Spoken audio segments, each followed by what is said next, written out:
eze bi n'eluigwe ọgọrọ a na-akpụ n'ala Chukwu okike ya akpọgo eze bi n'eluigwe ụmụ gị agbakọ nata nna m anyị na-eme ibe isi anyị na-eme ya ka anyị nọ na-eme onweghị ibe ọzọ anyị bụ n'obi ahụ njem nwere onwe ya ka anyị na-eji ijie anyị wee na-asị gị ezi Chineke biko bịa ka ị nọnyere anyị chụọrọ anyị ka a lawa ajọ mmụọ ajọ mmadụ ahụ kachasị ndị sabo ndị si na Biafra ya abịa ndị na-anụ ọgụ niile ebe a na-anụ ka ha wee fụdatị na Biafra ya abịa si Chukwu biko ọgụ ahụgụ nwa ya nụrụ anyị ya gọzie anyị Chineke gọzie ụmụ ife gọzie ụmụ Biafra niile ebe ọnwụna anyị niile anọ ezi Chineke ma ana m akpọkwa gị n'isi awalida maazị Nnamdị Kanụ Ọhamadike nọnyere m ihe gbaala m ya ume were dọkịta na-agwọ ya ọya Chineke biko ọkwago ka anyị nwee onye ọzọ otu aka aka na-akpọkwa n'isi ọbata obie udu akọ mmiri na mbiko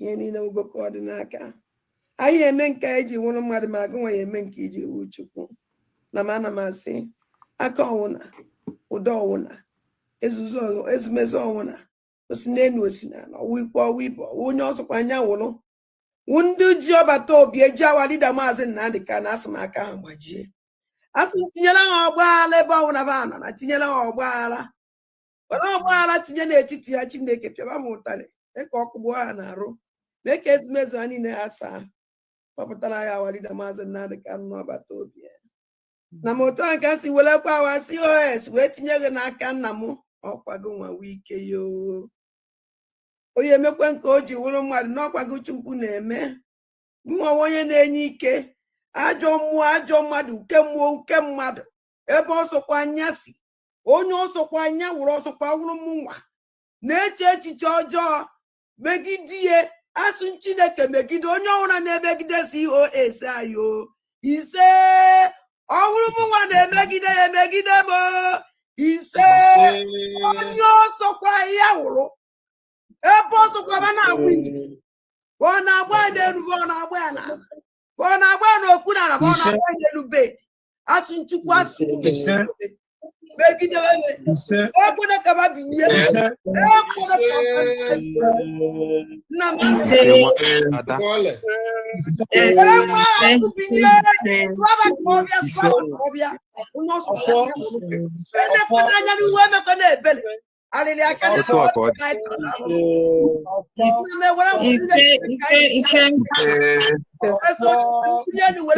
weluo mgbe niile ebighị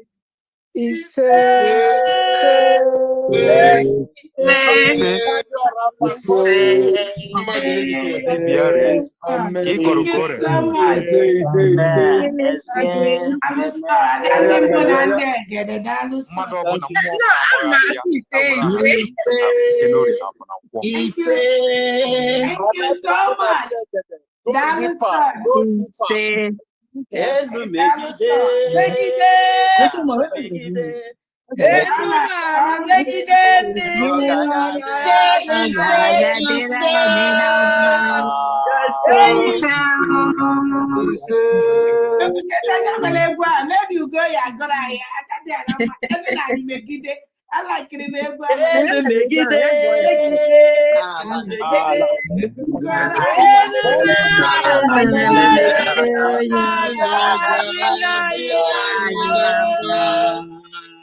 All right, thank you so much. Welcome, dear friends. Thank you so much for that wonderful prayer. We thank God this opportunity to thank our own Obata Obie, His Excellency, the Prime Minister of the United States of Biafra. Anun Kankan.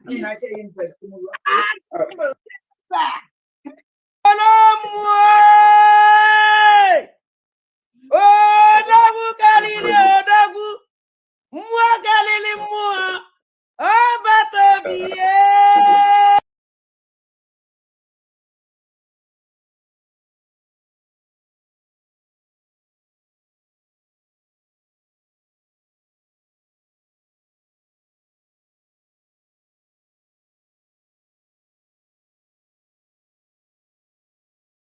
base ka anyị nọzi n'elu ihe na mbụ na mbugodi ihe nchọrọ ime ka Ngozi Ọrabeze mata ya bụ eziokwu ọgbata obi atụkwara nga terorizm 6 years terorizm ị nwere idea ada ọgbata obi Simon Ekpa Finland tụrụ ya nga 6 years for terrorism ị nwere idea okay for editing ọpụtago mba ihe na-ekwu ihe dị na news ka nna eme analyze okay because enwere ihe some people enweghị idea ha just na-agba kpere Finland tụrụ ya nga 6 years for terrorism Ngozi Ọrabeze bụ chief of staff Simon Ekpa bụ the chief of terrorism so Ngozi Ọrabeze nwere question to answer because ọma ihe mere ọgbata obi eji were mee terrorism o so were support ọgbata obi na terrorism o mere so ọ bụrụ ọmụnwa bụ lawyer Ngozi Ọrabeze nwere question to answer yes because mgbe niile ahụ Simon Ekpa dey terrorize ebe niile ahụ ọ na-eme terrorism ahụ Ngozi Ọrabeze so ya kee ihe o mere and onye nwa Ngozi Ọrabeze na-negotiate ihe that place maka chief of staff chief of staff to Simon Ekpa who the terrorist atụrụ nga 6 years then Okechukwu Nkere alias Isaiah Anyaogu who the finance minister na-eweta ego Simon Ekpa ji terrorize ndị ọ na-terrorize so which means I feel a terrorism case. One person and her carry terrorism thing here like that. One person they make terrorism. One person name in no begin no change no begin we ke brave. One na street but we show them mad. I had to way it but the plan terrorist dey to am. E na court. We take evidence from everywhere. The chief of staff will do something on Ayaba. Yes. So the court kwesịrị ime right. O kwesịrị ime right. Sure. Ọ bụrụ na invite ekwesịrị etresi phone number ya a ga-afụ communication nyanwa na ọbata obi edere plan gbasara the terrorist na ọbata obi edembe ma ọ bụrụ sọsọ na ọbata obi onye na-eme terrorist. Eziokwu. Oge nkere ya ji ego Simon ejighị ego oge nkere ya na-eweta ego eji eme the terrorist. So before ya just send the ego ahụ eji emeta terrorism Simon eji eme terrorism na o nwere nkata ya na Simon kpara before ya na-ese nke ndị Simon ego eji eme terrorism enweghị mgbe o ji abụsọsọ naanị Simon plan ihe niile so ha na-emekwa ihe ha na-eme ha marakwa na that is what goes around comes around. Sure. Ha na-efiri na Simon Ekpa a ga-eme ya arrest a ga-emekwa ha change arrest one by one they have questions to answer because that is how it works. Onwe mgbe mmadụ ga-abụ ga-anọ n'okwu ọfịs na-arụ ọrụ enwe ụdị kesi dị enwe something dị etu a ga-ajụrụ onye ọbụla ajụjụ ọ bụrụ na emechaa n'ikpeazụ release a ga-ajụ onye ọbụla ajụjụ okwu dị ya ka ihe ma gbasara this particular thing ka ihe ma gbasara ya ka ejide ya phone gaa through ya phone mana communication in with that person must say when other people in on a plan because so we is can on that terrorism man had check the Simon Ekpa so we are here watching them in the multi years on the nwere ipu gbasara Ngozi Ọrabeze also be literate or be educate according to the information they here na public data. Ọ nọkwara Twitter handle ya na ọ bịara ime ya educate ihe dị iche egbe na egbe ọkwa ihe ọ na-akọwa ya ihe ọ na-akọwa ọ bịara ime ya educate ihe dị iche between egbe na egbe then ugo 247. Good morning. Ụmụ Chineke asị m nke ọbụla onye ọbụla chiri ya zenụ good morning ndị eziokwu biko okwu na-abịa na-ekeneke ndị live button Chukwu gozie unu a na-ewere special thanks na-enye Chuka Francis onye ọwụ mgbe ọbụla m pụtara online ọ na-awụ the first number 1 ana m asị Chuka Chukwu okabịa ma gbaa gị ume chebe gị na ezinụlọ gị ihe ọbụla itiri aka ga-abụ ngozi ọ ngozi dị anyị na-eche manụ Dr. Ngozi Orabeeze ihe ọbụla o tiri aka ngozi na-edu ya na-aga ihe ọbụla o tiri aka ngozi na-edu ya na-aga ihe ọbụla o tiri aka wụ ngozi ya ka wụ m na-asị ngozi a o ji na ngozi aha ya esoro gị soro m ezinụlọ gị ebe ị na-arụ ọrụ ọ bụrụ ọrụ ka ị na-arụ ọ bụrụ biznes ka ị na-eme ngozi ebe ọbụla ma ewere ohere a na-ekele Victor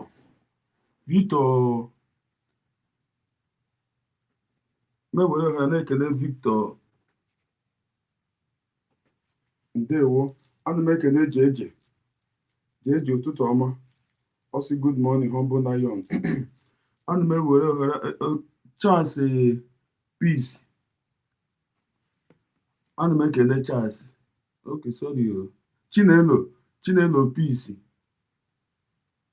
ndewo ụtụtụ ọma ụmụ Chineke ana m asị Chukwu gozie unu n'otu unu mere anyị abịago ọzọ today unu maka ọ na-adị ana m asị Chineke nọ na-enye m ike ke m ji na-apụta mgbe ọbụla ana m asị ekele dịrị ya ọ bụghị na ike ma ọ bụrụ na m ka mara ihe m na-eme ka ọ dị mma ọ dịrị m mma ọ dịrị n'ụlọ mma dịrị onye ọbụla mma ọ ya ka m na-asị Chineke nna ya o gozie anyị goziere m Dr. Ngozi Orabeeze the woman that is the same dekwa ọbata obie dekwe Dr. Ngozi Orabeeze all the time ọ nọ online na-etwiti ọ na-ehi ụra 24 hours this is what they call a leader ihe onye ga Nigeria wụ woto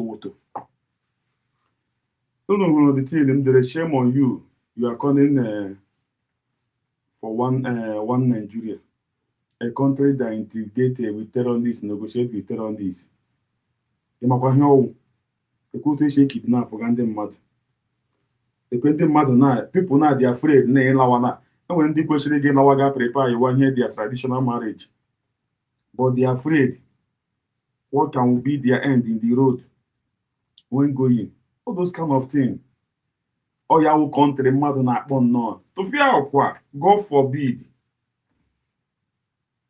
people are afraid na enwere ndị wu traditional wedding ha kwesịrị ịgawa ya enwere ndị kwesịrị imenwe ya now but they cannot go they are afraid ego ha mere izin ego ole ha ji agba flight MC na-akapụ njọ ego flight arụkabịa dị high ego flight abịa dị high ịhụrụ the kind of thing the country na-eme oke ịbịa sị na oke maybe transport ebe ụzọ a na-aga ịgawa n'ụzọ kidnap oge then at least all the government ọ ga-awụ asị oke ebe the tility like this flight ticket ọ wụrụ bekele 50,000 but flight ticket wụ 200,000 I believe not 200,000 or 2 something I believe local flight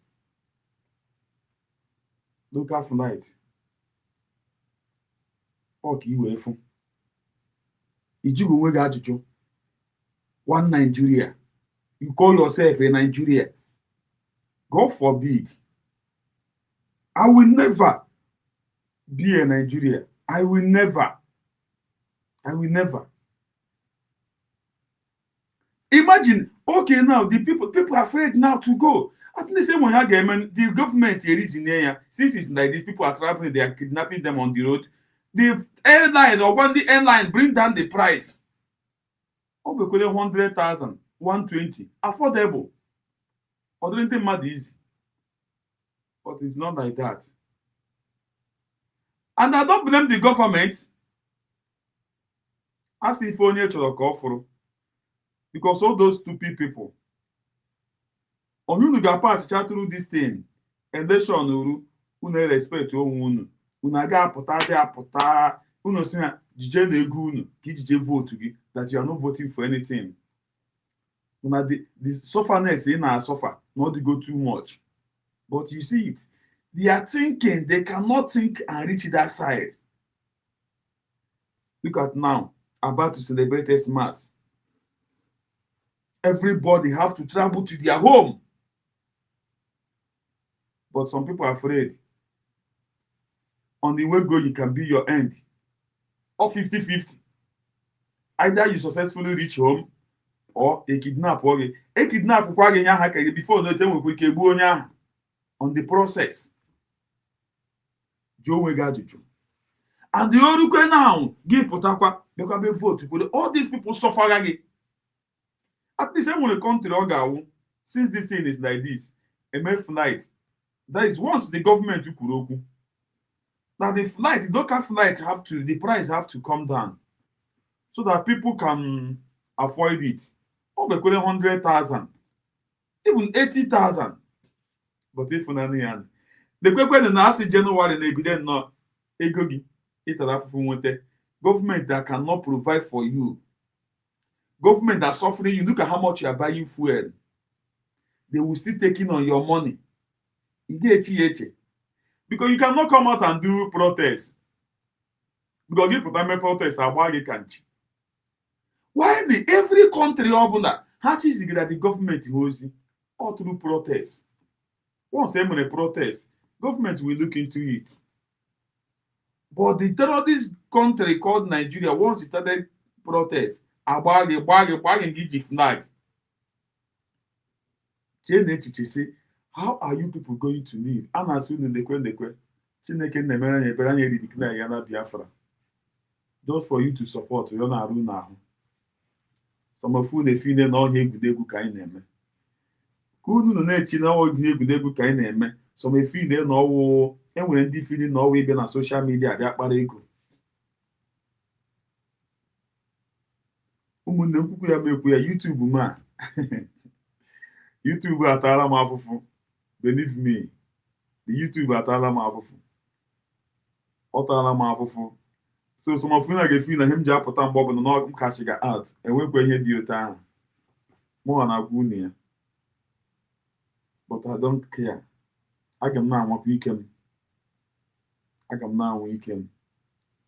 Ama ihe m na-achọ. M ga-emegide at least. Ihe m ji na this platform a mee. Ihe m ji na the platform mee. None of you ga forget nwunye m. Unu nọkọta na hi.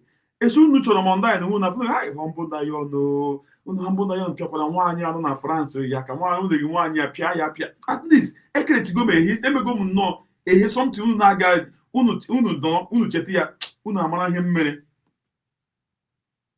But I promise you, I will make sure I will still coming to do the needful. Let me for my own good and for my own children good. Enwe onye mmegeri ya. So change echiche now. This is December now. People are afraid to enter road. Enwere ndị tradition, enwere ndị kwesịrị ịdụ di, enwere ndị gara Lagos hụ di. A na-asị ha oke ka a gawa ga-emewe ha dosara anya ha. This month, December, December for their traditional wedding. Now, everybody they are afraid.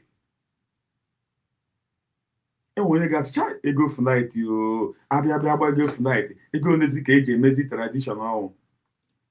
And the woman now once they don't care.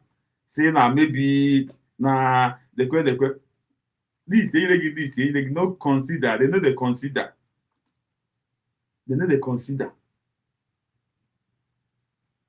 Ọ ya ka i were fụ ya imepe ọnụ na-akpọ onwe gị one Nigeria. Ihe m ga-agwa gị na Chineke ya akpọ gị ọkụ. Gị na-asọpọtụ ga this evil country called Nigeria. Ihe m ga-agwa gị na ị ga-ata afụfụ Nigeria ga-eri isi gị. Ihe onye ọbụla ga na-eme na ihe a ga-eme ka the country that is ka ahụ na na-enwe ihe a ga-eji anụ ihe gbasara Nigeria n'ụwa. Because the country only dey your career, dey your future, your dream. TPI. Biafra is the only hope. The only hope of a man is Biafra. And thank God, Dr. Ngozi Orabueze, omeni ayo dị ihe harara mmadụ ahụ, the woman Chineke nyere ya ka ya omee ya. Ya harara mmadụ ahụ Chineke nyere ya ka ya omee ya. I'm proud Biafra to do one ya.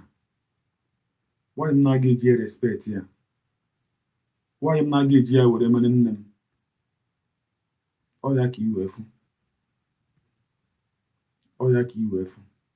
We move.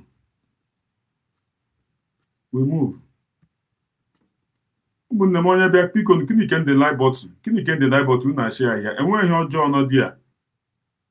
My people, information reaching me here now is that Bianca Ono Ojukwu is still trying very hard, going to Finland at will to force them to repatriate Simon Ekpa back to Nigeria. That is the information, authentic information reaching me here at this point in time. Anybody who knows this Bianca Ono should warn her. If we, they try it with UK on Ekweremadu. UK said no. Now they don't turn their attention to Finland to repatriate Simon Ekpa. You can imagine what will happen to Simon Ekpa if they repatriate him to Nigeria. What they did to Mazi Nnamdi Kanu will be a child's play, because in the case of Simon Ekpa, they will give him death sentence by hanging or by firing squad. Believe it or leave it. If they should jail Mazi Nnamdi Kanu, whom they kidnapped and forcefully rendition to Nigeria, under law that does not exist, because Mazi Nnamdi Kanu's case is, it have turned to international case. If they should do that to Mazi Nnamdi Kanu, imagine Simon Ekpa. Even Finland are still begging money from Nigeria or contract from Nigeria. They won't even look. In fact, if they hand him over to Nigerian government, that is the end of Solomon Grundy. Anyway, let me just read this message. This is a very, very, very vital information that came to my table now, and this is two things we need to do. I just highlight you of the things you are going to hear as I read over what is going to happen or what is happening at this point in time. Okay, two things need to be done, and we have to do it as soon as possible. One of them is that ensure that Nnamdi Kanu is transferred out of Sokoto prison until the outcome of any appeal process. Get Kanu out of that Sokoto prison. Kanu's safety isn't guaranteed in that prison. Number two, stop this lady whose picture appeared or whose picture was attached from her ongoing process of Simon's post-sentence extradition in Finland. Bianca Ono and her associates are in Finland secretly, currently working to ensure Simon is repatriated back to Nigeria to continue serving his jail term. Same process they tried on Ike Ekweremadu but failed. Stop Bianca from repatriating Simon back to Nigeria. Bianca Ono is lying to the Finnish authorities that their reason for seeking for Simon's post-sentence process is to facilitate Simon's social rehabilitation by allowing him to serve his sentence in a familiar environment closer to family and support networks. You and I know that is a flat out lies. Or rather, flat out lies, or flat out lies from the pit of hell. Should Simon be repatriated back to Nigeria, we can only imagine what will happen to the man who gave them a heavy blow. Them are they. You know them, and you don't need anybody to tell you again who are these people working for and who are the ones behind all this. You see, if we Biafrans will always fold our arms while we are being terminated on different occasions, it is going to be a very, very, very, very disgraceful thing to the heroes of the past, the Biafran heroes who fought to make sure that there is a place called Biafra land today. They are going to be, in fact, they are disappointed in us because we have been allowing a lot of nonsense happening in this Biafran territory. You see Ijele, an Igbo man in Abuja, causing nuisance, not on other tribes, but to his own tribe. Igbos, they overlook him. You see the one that called Ikenge Uruago in South Africa, messing up. using all manner of words against a chosen one, against a savior, against a man that even the northern Muslims and Fulani Muslims are loyal to. And we had watched all these kind of characters still remain in place. Our ancestors who fought all these things will be highly disappointed in us. The same people, their ancestors fought a Kumek war for 31 good years with the British, are the same people. We see characters messing their integrity, degrading them to the lowest level. Everybody will look the other way around. What does it imply? You not concern me, you not concern me. If this generation will be doing like this, imagine what this coming generation, Gen Z, is going to do to what the Biafrans represent. My brother, I want I swear to Almighty God, I want to the earlier the Biafrans wake up, the better for all of us. Otherwise, because this mixing of blood, it don't dey highly from the Igbo side, though, because now with the travel pass, a lot of bloods have gotten into our culture and tradition. What will be the outcome in the future? How I wish no any teacher or batakwa marakwa no ya mabera before. Kofuka things get you play. Even him will never pray to live long. Oga St. George can make anya namazie. Now one come for ozo. Na oka kwa mmadụ ebu ya chere no one kembo ogo obiara. Because the future of Biafrans and that entity and that region remains, my brother, there is danger. There is tickling danger. Multiply the number of people who traveled out and multiply the ones at home. Then mixed blood from outside and also mixed blood from home. What do you think will be the future of Biafra as a country, as a nation? These people that want to colonize us, these people that want to radicalize everything, they want to Islamize and federalize everywhere. They are waiting. Their agenda is from generations to generations to generations to generations until they accomplish what they started. This fight of colonization, federalization, and Islamization started since 1804. Ottoman Danfodio, a Fulani man, invaded the north. The agenda is still on. In this dispensation, you can imagine that. Dear friends, we have a very, very big task ahead of us. Not only me, not only you, everybody is involved. But what do I know? My only job is to come here to cry. Even myself, I'm guilty as charged because I have mixed blood as my children. Anyway, here are the comments.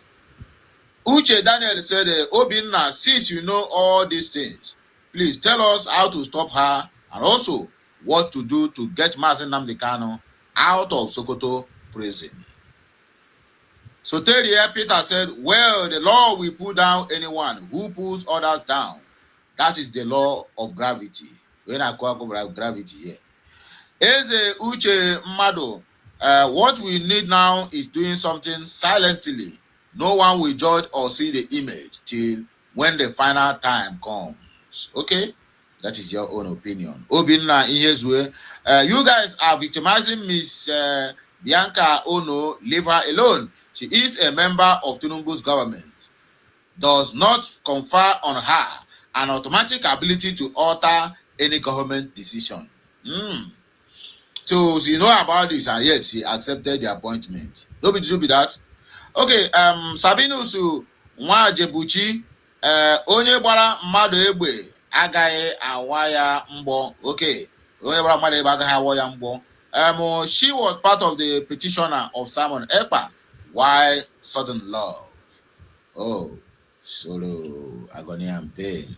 Sebastian Obai, I think someone needs to put this woman in her place in order to let peace reign in Biafra land. We can't afford to allow her to continue causing chaos in Biafra land.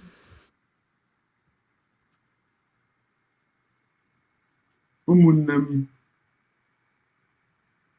Chinwendu ndewo.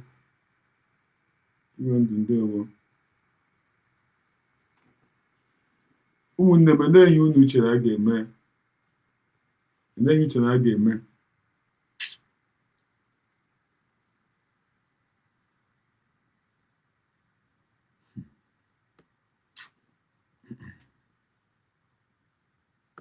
Enweghị uche na ya eme. Enweghị uche na ya eme. Enweghị uche na ya eme. Enweghị uche.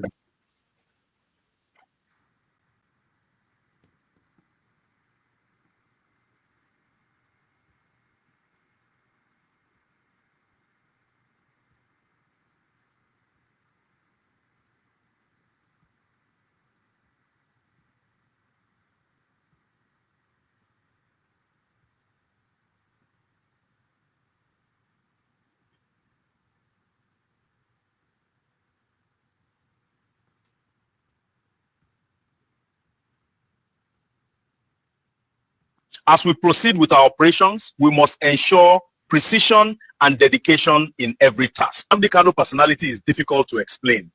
I think his supporters here in prison are increasing daily in hundreds. The federal government should do something now before it is too late, because he is taking over the prison. As we proceed with our operations, we must ensure precision and dedication in every task. Nnamdi Kanu personality is difficult to explain. I think his supporters here in prison are increasing daily in hundreds. The federal government should do something now before it is too late, because he is taking over the prison. As we proceed with our operations, we must ensure precision and dedication in every task. Nnamdi Kanu personality is difficult to explain. I think his supporters here in prison are increasing daily in hundreds. The federal government should do something now before it is too late, because he is taking over the prison. Ụmụnne m nna ya ọ na-eteki over the prison with eziokwu, na-agwa ha ihe ha kwesịrị ime, na-asị gị the gị nọ today now ọwụ ndị kwesịrị ịnọ, ọ wụrụ kọntrị na-adị mma. Ị hụrụ ya? Eziokwu eziokwu amaka, mmadụ ikwu n'eziokwu, ọwụ ndụ our leader dị today. Ndewo Ikechukwu nwa Chinemere, ndewo Ikechukwu, ndewo Maazị Chukwu gozie gị, ndewo.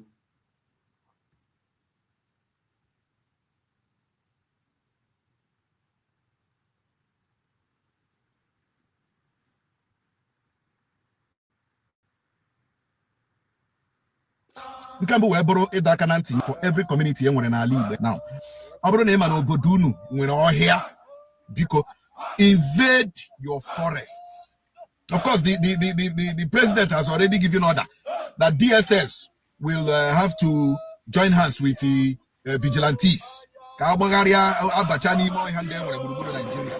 So unu echela mgbe DSS bịara n'obodo unu si unu ngwa bịa na ka anyị che. Start it now. All the youths of every community, map out days. Unu ga na-aba n'ime ọhịa gbara obodo unu gburugburu, kindred by kindred. Kindred by kindred. N'ọnụ mara.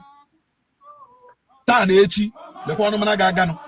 Nwanne echi na nwanne echi na-esi, lekwa ọnụ mara ga-aganụ. Ndị eze, this is the time for you to be a good eze. The time for you to leave politics and protect your people. Every community nwere vigilante. Do this. It is very important. Man na-enwe nkwere vigilante. He went vigilante nke taa nke echi. Mapụ ọnụ mara kindred by kindred. Otu unu ga-esi na-agba ọhịa unu gburugburu na-aba n'ime ọhịa. Onye ọbụla jiri mma ya. Onye ọbụla jiri aka odoye. Onye ọbụla baanụ n'ime ọhịa unu. Mara na ihe nọ n'ime ọhịa unu ọ dị oke mkpa. Ọ dị oke mkpa. Ihe a ozi m chọrọ izipụ this morning. Ozi a m chọrọ izipụ dị oke mkpa. N'obodo niile nwere n'ala Igbo, ọ kachasị na steeti Imo ebe anyị nọ. Hiwere otu nche vigilante ma ọ bụ ndị ntorobịa eke onwe ha eke n'ọnụ mara baa jụọ n'ime ọhịa nọ n'obodo ha, gbaa n'ime ọhịa nọ n'obodo ha okirikiri, na-achọpụta ihe na-eme n'ime ọhịa nọ n'obodo ha, maka na ọnwụ n'ime ọhịa ka ndị a ga-esi awakpo obodo. Ka m kwukwe ya ọzọ, ndị ama nnọkwa na mansion, ndị ama nnọkwa na flat, ndị ama nnọkwa na abacha, ndị a ya nọ n'ime ọhịa plan onwe ha, strategize onwe ha, whatever, wakpo obodo iji kwụsị nke a, iji tụbie ya n'ike. Obodo niile, community niile, kindred niile, village niile hazie n'onwe unu n'ụdị n'ọnụmara na kindred baanụ n'ime ọhịa nọ n'obodo unu. Ụmụ okorobịa baanụ n'ime ọhịa nọ n'obodo unu. Ọ na-ewute m na oge ụfọdụ a na-ekwu ihe onye ọbụla na-ehi ụra, onye ọbụla arịlasị ya, maka mgbe ọ ya esu. Anyị ehiekwela ụra too much n'obodo adịkwa ama, anyị ehiekwela ụra too much. Ka anyị na-ehi ụra ka ndị a na plan, ka anyị na-ehi ụra ka ndị a na plan. Onye ọbụla baakwa n'ime ọhịa nọ n'obodo ya. Ọ bụrụ na unu nwere oke ọhịa nọ n'obodo unu, kee na onwe unu eke, mana nụ mgbe kindred a ya eje, mgbe kindred a ya eje, mgbe ọnụmara nke a ya eje, ọnụmara nke a ya eje. Ndị ntorobịa nwere n'obodo dị iche iche n'ala Igbo na steeti Imo, ọkwa unu ka m na-akọrị ha. Nyaahụ ka m posturu maka ofu obodo nọ na Mbieri. Ndị mara ama ihe m ji post ye, asị m be vigilant. By now the PG of that community kwesịrị ịma ihe mpuga. The youth leader of that community kwesịrị ịma ihe mpuga. Ndị vigilante of that community kwesịrị ịma ihe mpuga. Ọrụ m nga wee gba ama. Ekwole m ekwuchie ya ike, aga m na-agba ama, aga m na-akụ ekwe maka nchekwa ndị be anyị. Enweghị m ike confirm anything dị njọ chọrọ ibe mgba nkịtị, enweghị m ike ye. Ndị Igbo tetanụ n'ụra o. Ndị Igbo tetanụ n'ụra o.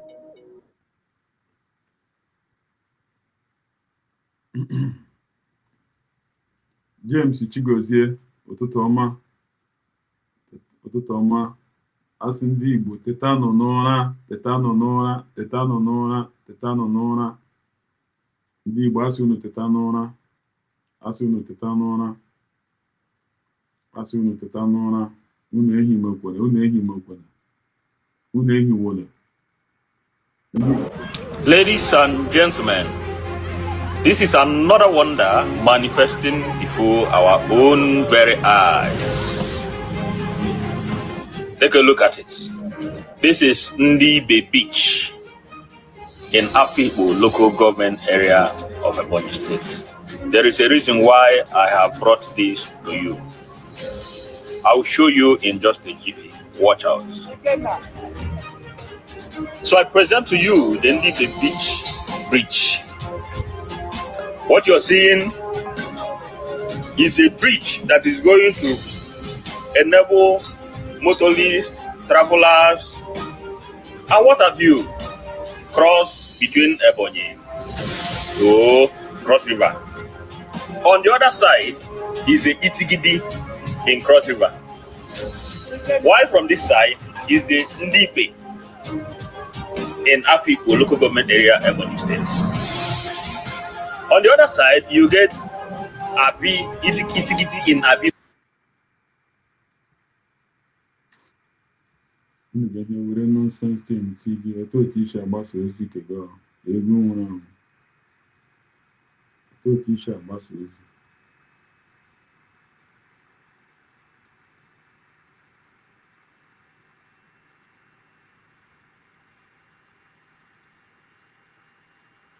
Greeting my people. This is now the organ for the prison for Sokoto where Nnamdi Kanu, where they put Nnamdi Kanu.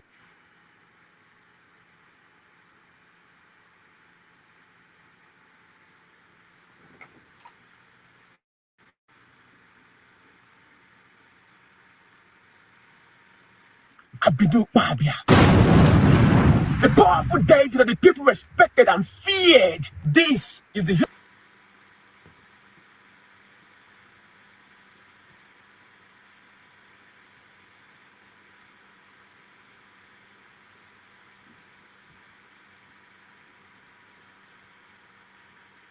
Abidu Babia. A powerful deity that the people respected and feared. This is the history of Aro. You see, in 1901, The Britain did not attack Arrow because Arrow was weak. Britain attacked Arrow because Arrow was too powerful to be ignored. If you think that Africa had no empire, that Africa had no structure and system, then you have not heard of the Arrow Confederacy. You see, in the year 1901, Arrow, for decades, controlled one of the most organized trade routes, indigenous trade routes in West Africa. Arrow was powerful. Arrow was organized. Arrow had a system and a structure. Arrow wasn't just a tribe. Arrow wasn't just a kingdom. Arrow was a system, a network of influence stretching across Igbo land, Ibibio land, Cross River and beyond. Arrow was that powerful. Arrow had a capital city. It was called Arochukwu. Arochukwu wasn't just a town. Arochukwu was a political center. It was a political organized society. Arrow was a spiritual authority. It was an economic engine. Arrow merchants controlled trade routes beyond Arrow and other communities. Arrow diplomats had alliances with other communities. Most especially, Arrow had a very powerful oracle and deity. It was called Abidu Babia. A powerful deity that the people respected and feared. It commanded respect throughout the region. For the Britain, this was a problem. Because the Britain could not control the eastern Nigeria because the people living there had respect and allegiance to Arochukwu. They needed to break Arrow for them to have penetration to the people. Guess what happened? In the year 1901, London gave full permission for the full invasion of Arrow. The British troops and soldiers marched through Arrow. They marched through Bende, they marched through Afikpo and all surrounding regions around Arrow. Despite the people of Arrow facing magazine gun and foreign soldiers, facing the scorching earth tactics, the people stood and fought and resisted the British fiercely. The fall of Arrow in 1902 was not just the fall of primitive people. It was Britain dismantling a sophisticated network in West Africa. Despite the invasion of Arrow in 1902, Arrow proved the message that the world respected the truth.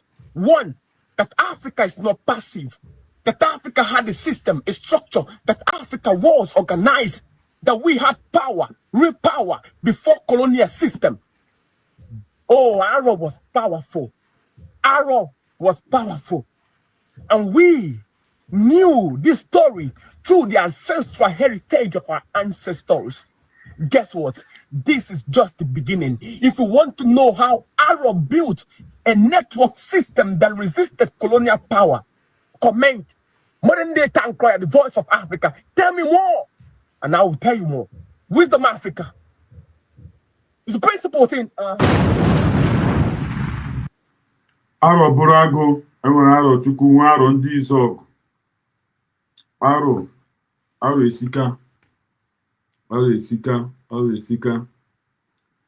May the Almighty God continue to bless our beloved, beautiful DPM, Dr. Ngozi Orabeze, Queen Esther,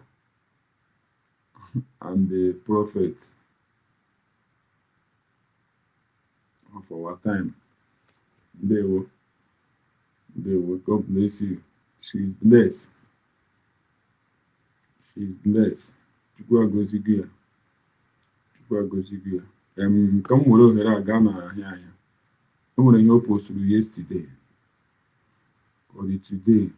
She doesn't sleep. Nwanyị ka nwanyị. Ọ na-arahụ ụra because of ụmụ ya nwanyị nwa. This is what they call a mother of peace, a mother of freedom. Dr. Ngozi Orabeze. Mommy, Chukwu gozie gị. Chukwu gozie gị. Chukwu gozie gị.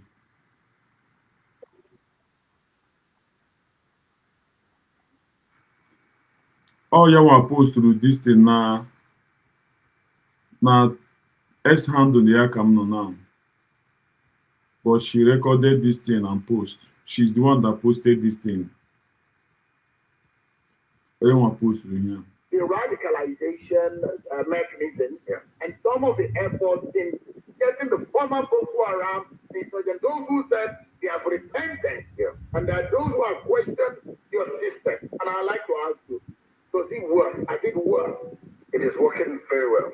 I mean, initially, I was a commander when he started. We were the ones that started. And every process we did, we worked together with the state because the state had the authority on ground. Before he started, when we communicated with them, they were willing to surrender. The state were the one that actually took the mantle, and we followed up. Everyone that surrendered came first to the security forces that were closest to them. They were disarmed. We got the DSS to profile them. The state government provides the management and administration of those people, and we took them to their camps. We were able to separate them, we sorted them out. We have, what we realized that not all of them. The reason why this guy, Jay Werege, repentant terrorist, etighi ya n'amị, ọ ka ọ na-ese ndị a n'ala Biafra ka ha na-egbu n'ụmụ Biafra. All the reason why Mustapha ji na-emenye ahụ omega. Abios not repentant terrorist, you would have seen army, send the Ahana La Biafra. On those and the Ganya, India have with us all on the Madonna Bagok. Because he can't wear a normal soldier. Gala, I got he'll get the one thing more on the Madoko. Siege and they will to Toma, God bless you. Or Christopher. Any terrorist ogide you will at Tinami, send there na Biafra. Any terrorist ogide you send there. Hana wagon on them madok. Jomo came back how she remain here, she weapon now. And when the terrorist also had send their habagas on them madok. What would I say terrorist? You have one on them madok. Hap one day hard to go, now one on them madok. Ganont. But to now, the reason why you name again here. Them are combatant. That's one key area. There are some of them that were conscripted. Some were forced. In those days, when the attack related, they gather everybody and take you. Some were enslaved. They were used as farmers, laborers, and whatever. So we're able to sort those ones. The main ones that were the actual operators were kept separately. And what is being done is some of them now working together with the victims. Because it is critical. Most times we tend to forget the victims, concentrating more on one piece. We don't want that kind of peace. We have had the operation, we have operated in Sierra Leone, in other countries. We've seen how it is. The tendency is you concentrate more on the perpetrators and forget the victims. So we always carry the victims. The communities were the ones that before anybody is allowed to go back, the communities will decide that, determine that yes, this person had nothing to do with it. Because the good thing again for prognosis, everybody else. So it was a lot easier for us to do. And then we now use issue of civilian. Why is important? Because I heard the Zamfara State governor was talking about it. Why it's different in Borno State is that it was properly carried out. We had these communities were the ones who identified the youths. The positive used to put youths that really loved the country. They were profiled, they were brought out. The DSS profiled them. The military gave them some little training with the mandate to protect their communities. That was the mandate, not to attack anybody, but to protect their communities. And that's why you see in Borno State that is working. Now in other areas, if they want to implement, because of the differences we have in ethnicity, in tribes, and other things that have been there, if we don't handle it properly, by the time you have these groups together, they will start attacking other communities because they have already issued down. And that's why it's dangerous.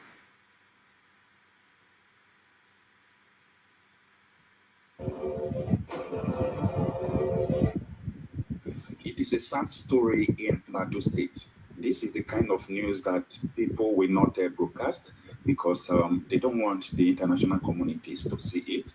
This is the kind of news that they will keep secret. You will hardly see national televisions in Nigeria talking about people that died on Christmas Day. I mean, yesterday being 25th of December 2023. Armed groups have killed more than 100 people in a string of attacks targeting towns across central Nigeria.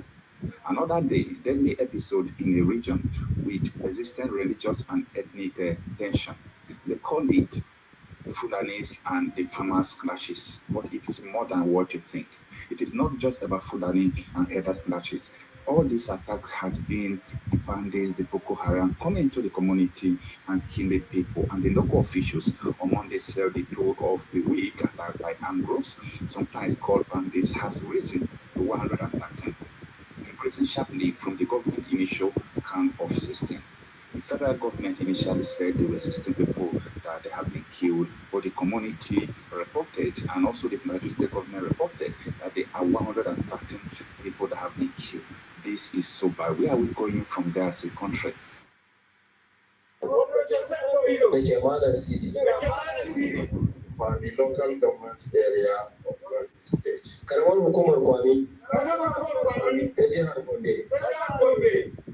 I understand the awareness is high. You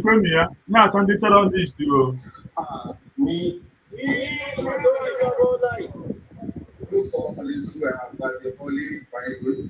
Naran said the little Mesaki. That I will be faithful. Zanzamo Megaskia. Obedient and committed to the Federal Republic of Nigeria. Yes, I'm taking this. In September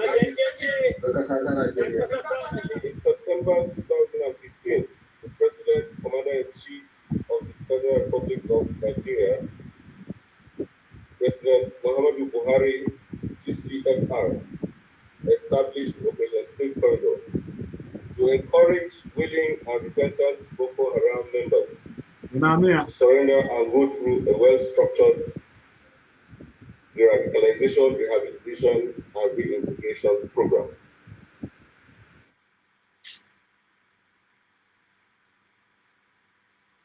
Unafua adewere ha send ara n'Igbo ifo ha adịghị n'ụlọ ndị mmadụ na-agba ọkụ ha were ụlọ ndị mmadụ na-agba ọkụ unu wee fụ ihe ọjọọ karịa ihe ọjọọ karịa ihe ọjọọ.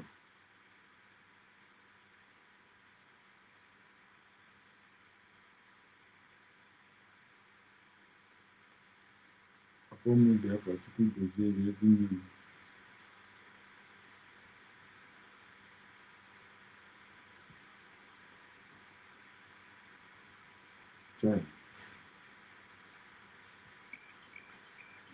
Dr. Ngozi Plesma, with due respect. Ụmụnne m ka m jos nnọọ ka unu chetakwa nnọọ dị ise ka m jos nnọọ wetara unu onye a nnọọ ka m wetara unu ya. Get there. Okay, I am going to tell you something. Dr. Ngozi Plesma, with due respect, it is not an insult. I want to ask you a question. You have meeting with General, our General, the Commander-in-Chief of all forces in Biafra government, in Biafra nation, Right. General Butuzo. And they born not today. What did he tell you? Right. You have meeting with person in charge of all forces in United States of Biafra. Right. General Butuzo. Right. What did he tell you? United States of Biafra. Instead of you to go and do exactly what he told you, you carve out his voice. You carve out his voice in the meeting where you and other cabinet were there. You carve out General Butuzo's voice and post because she did not agree with you. Because he did not agree with you, you carve out the voice and post. What was General Butuzo saying? He said, Madam, Whatever change you want to make in your government is not his problem. But the problem is that place. We have the finance that Oga live. That from that finance, everything we need in the ground will reach us. Chai. Don't tamper with that one. Ebe ka ha nọ today That was ma one. finance. Excuse me? Ebe ka ha nọ today ma finance. Oh. Chai. Don't tamper with that one, please. There we have somebody that knows us, and we know that person. We trust that person. We have been working with that person. Chai. By name Success. Don't tamper with him. You know much about us. There are many unfinished business we still have with him. Don't tamper with Success. Don't tamper with the account Oga create. Don't tamper with finance. These are the three things we tell you. General Butuzo tell you. Ebe ka ọ nọ today. Because this is the strength of this army. This is the power of the men on ground. If you tamper with these three things, you are trying to weak us. Ụmụnne unu mama na this Holy Ghost Holy Ghost amaghị na all these boys ga-aga na-emeghe meeting with Christopher Musa na ha ga-aga eburu Gala must go. Mama na Holy Ghost amaghị. Believe me, ọ maghị na dapụta ụzọ aha mere meeting with Christopher Musa buru Gala must go with Gentle. Ọ maghị. And ọ dị ka mgbe ọ na-amata na ya mere ha ji just nọ gbuo ya. This guy amaghị. Ọ just nọ na fight ga nwaanyị ka nwaanyị because of finance asịkwa ego that is ka ọhụ ego ji na-eri nri. Believe me. Anyway, I'm not the reason why I'm jikwu here. This guy, also hanara ego. That is from Nigerian government. But ọ bụrụ ka oge ekere ama m na oge ekere nyere ya ego. Ama m unu understand. Geenụ ntị. Emere m ji na-akpọga this thing. But may his soul rest in peace. Only the rest. And he said, Madam, anything you want to do is none of his business. But the only plea he asking you, you see Success, don't go close there. Success know a lot about us. And the instruction given to Success by Oga was, everything about men on ground should remain with him and Oga only. No other third party. Finance and the account then create for this men on ground. That was the only thing my general said. Instead of you to abide on that, you carve out general voice, posted, begin to catch general. Now find another man to replace general. You cannot replace him. Ebe ka ọ nọ today. All your information, even the one you call, you don't even know that it's under me. The one you are trying to deceive. Ebe ka ha nọ today. Giving promises that you will make him general. Chai. It cannot be. Do you think general is by size? Do you think general is by size? If you were not called, you can't carry this load. If you were not chosen, you can't withstand the danger. Ebe ka ọ nọ So you have failed on arrival. Ebe ka ọ nọ today. Then you have failed on arrival. I swear to God. And now you are trying to form another soldier. At the end, you combine them with a Bubaku, they will still come here and die. That one is not, we know they shake for that one. You are trying to form another power, another force. Do you think we were formed? We were choosing. There is a difference between forming and choosing. We were not formed. We were choosing. The spirit of Biafra find us worry and send us back to a living being to complete what we have started. Right. So therefore, we are here to finish what we started. But he You don't know not, that? he did not finish it. All your plan, they us here. Form. Now, instead of you to do that, those three things, my general point, those three things is what you target. It's what you target. You now bring somebody say solo. Who be solo? To those of you Biafran who doesn't know what is going on, why my general say these three things should not be tampered with, because these are the men we trusted. These are the men that took oath, strong oath with us. These are the men we know their details. We know if they fuck up, we know how we go treat them up. And they cannot fuck up. These are the men trusted by our PM. And these men cannot afford to fuck up. And that was why we say, work with these men. If PM need to change things, let him come by himself and do that changing. Especially these three people. Let PM come and do that changing by himself. So that if anything goes wrong, we go know that now he use his hand, do it.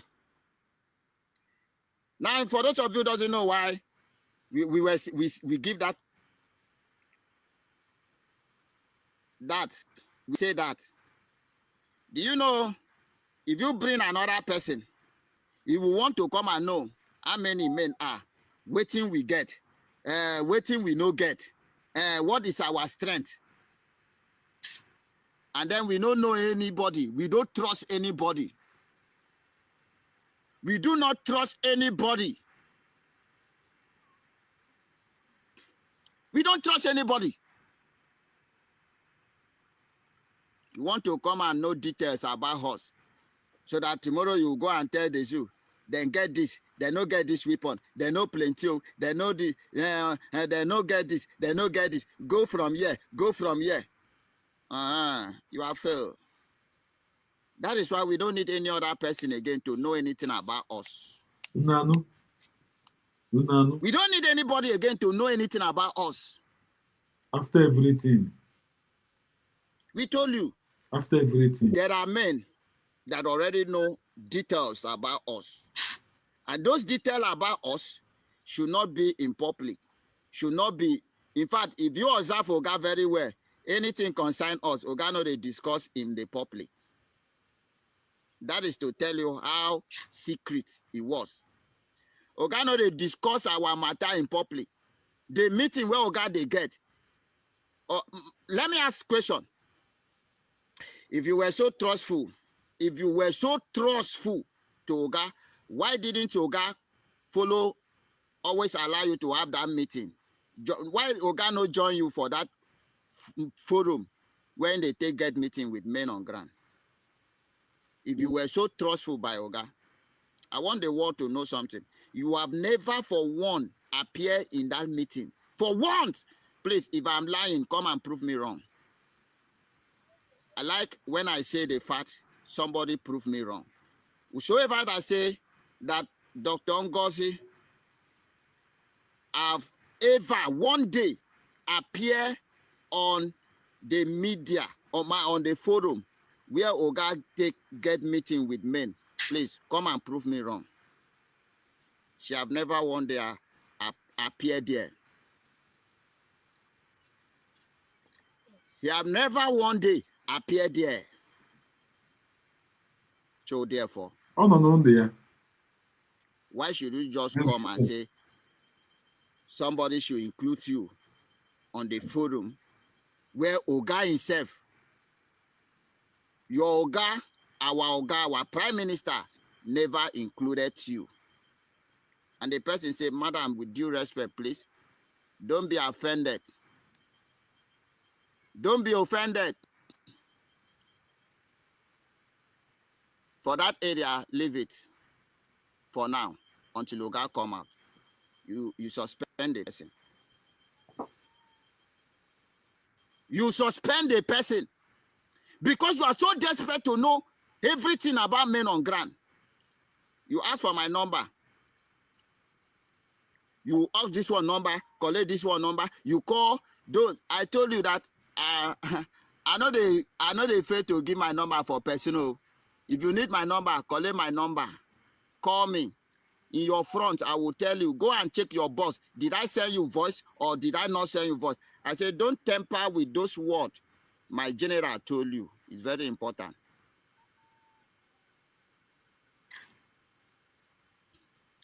You bring your social dog, known as a Daddy Adama, to attack. See, you are not impressing me. I'm not doing to impress. You can't impress anybody. You see this government, now me and you get them. Biafra government, now me and you get them. If you do fuck up, I treat your fuck up. Okay? I am telling you my own face to face. I did not come to look at anybody's face. I come to defend Biafra and get Biafra with my life. I don't care who are you. I fucking care. Chai. Nakwa ndị a chọrọ ịzọ ndụ nwaanyị ka nwaanyị chọkwara ịzọ ndị a ndụ. But amaghị ihe ajọ ka ọwụ ya gburu ndị a. Amaghị ihe ndị a chọrọ ịzọ ndụ. Oh, ama m una again understand. Una no go understand. You are publishing, trying to tarnish the image of flavor, and these are cultural icons. If you don't have any respect, you know what it means? These are cultural. This is Fino. Chai.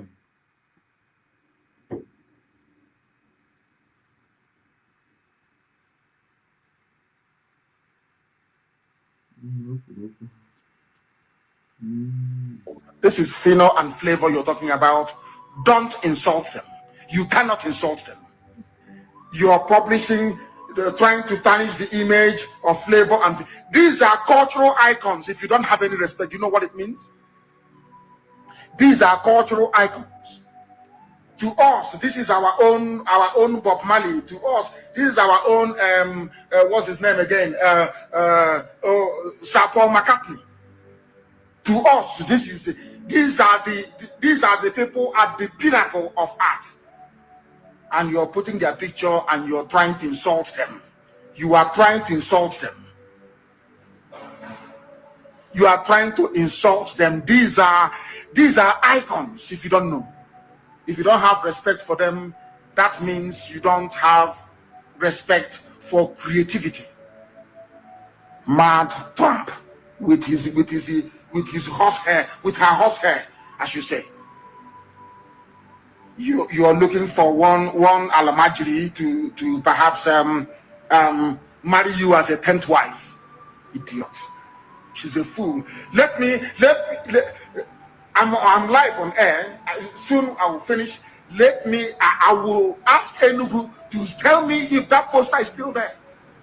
I will not only deal with you, I will deal with the company that made this. The printing press that printed this rubbish, they'll be dealt with. They can never do business in Enugu again.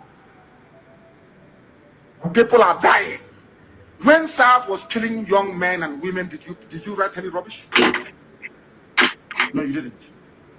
It is to try and make people believe that you are a human being. You are a very, very foolish woman. I don't like when I say do not call. Unanu ya, Unihawa president kwuru maka mmadụ abụọ na Flavor and the Fino. How our own Bob Marley and Lucky Dube. Oh yeah, man, you cannot see Fino play with our leader of Flavor. Has he had your chicken on because how my hot sugar? They know what he's looking for.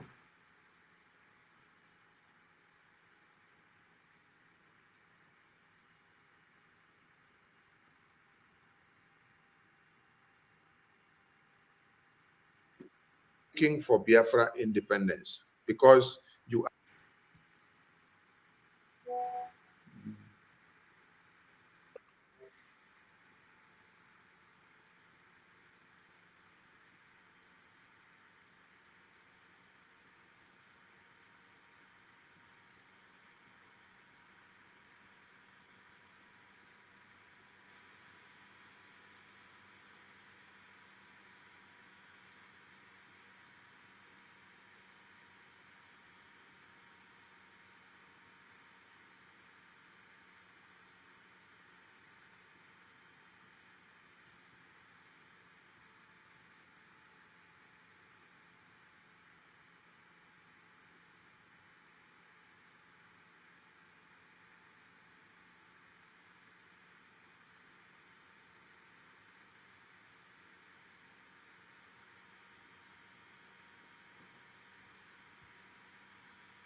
Why the Southwest seem to be doing very well, sir, is because all the governors agreed.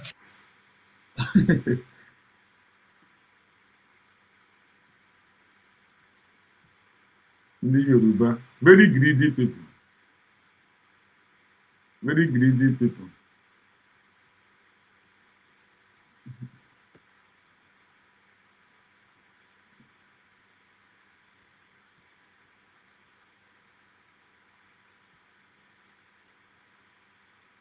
That's why it's important that we must bring them together, working with the state governors particularly. Why the Southwest seem to be doing very well, sir, is because all the governors agreed together. And that's why regionally, governors must come together because 2, 3 are better than 1. And that's why for us to them to understand that the bandits do not respect border. They do not at all. They are, in fact, where they get their strength is the ability to run when you attack them, especially around Sokoto area, they enter Niger.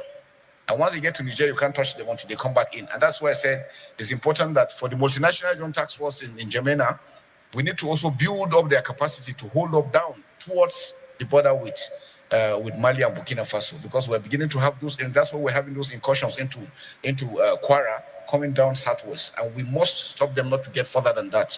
I think action has already been done and put in place. It is for us to harmonize all this, firstly to ensure that all the MDS know they have a role to play. And so one important aspect is our legal system that we need to look at. Most of our laws look obsolete, and because sometimes justice is delayed, then it becomes a problem. Because once punishment is meted immediately and action is done, it serves as deterrence to others. And that's why I think critical that we must be. And so I mentioned that all the MDS need to do the legal service, the correctional service, the civil defense. All mining activities have to be monitored properly because that's another source of funding. All areas that they are getting their funds for, we must look at those aspects and stop and prevent them. And like we said, sir, the ability to also monitor where the funds are going to. If we're able to do that holistically using technology, sir, we'll achieve.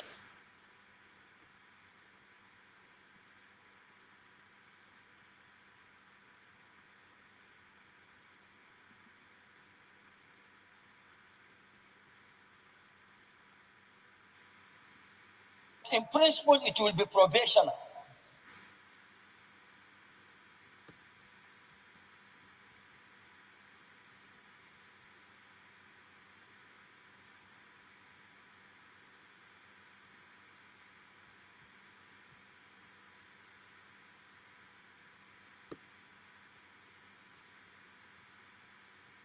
Could have asked, had been asked.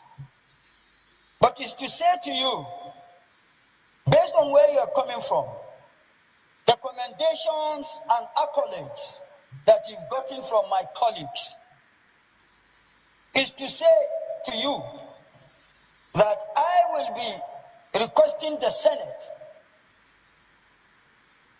to give you like what had not been done before.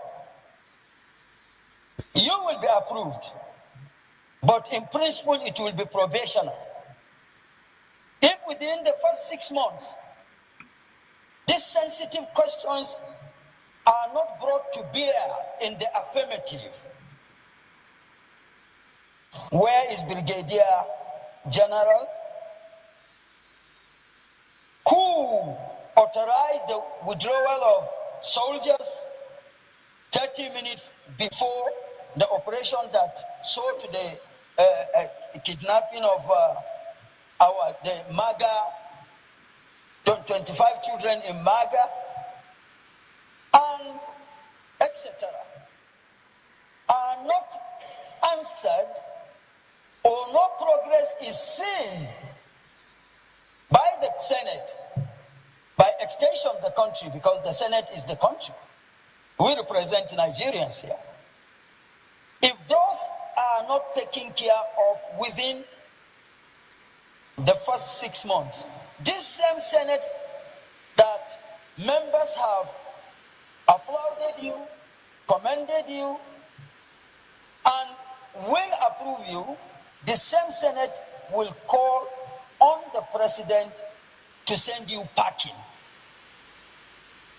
so that any other person that is saddled with the responsibility that you are saddled or will be saddled with, which quote and unquote will be within the sphere of security responsibilities, will sit up when and if such a person is saddled with the responsibility you are saddled with. To this, or with this, once more I congratulate you and I caution you to have, I don't know if you play polo because you are not a polo player, I would have known. But for you, for an officer retired that has gotten to the level that you have gotten, eyes on the ball. Thank you.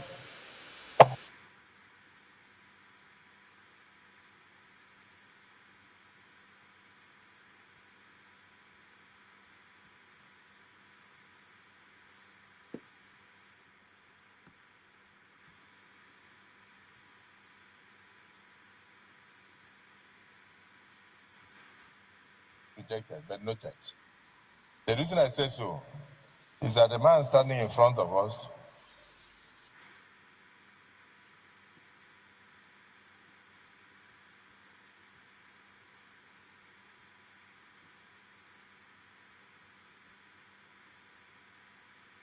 is noted. I did not say rejected, but noted. The reason I say so is that the man standing in front of us could be regarded as a solution to the current insecurity in the country. And we are not here on our own. We are here representing our constituents. And our constituents would like to hear from him whether his appointment will enable them to sleep well, whether their children will be safe in schools. So we are not asking him questions because we don't like him. We're asking him questions because our constituents would have loved to ask him questions at a time like this. So if we come here and we do politics of bow and go, this is not a period we should say bow and go. Even Donald Trump is on our neck. We have not yet asked him what his response will be to Donald Trump, the president of America. He is not just anybody. Chief of Defense Staff, a nominee for Minister of Defense of a country, and you stand up and say you should take a bow and go, with so many questions on the mouth of Nigerians, with over 200 Nigerian children in the bush, kidnapped and being tortured. His appointment is heralded all over Nigeria with happiness because Nigerians believe he has something to offer. Give the man an opportunity to give Nigerians hope.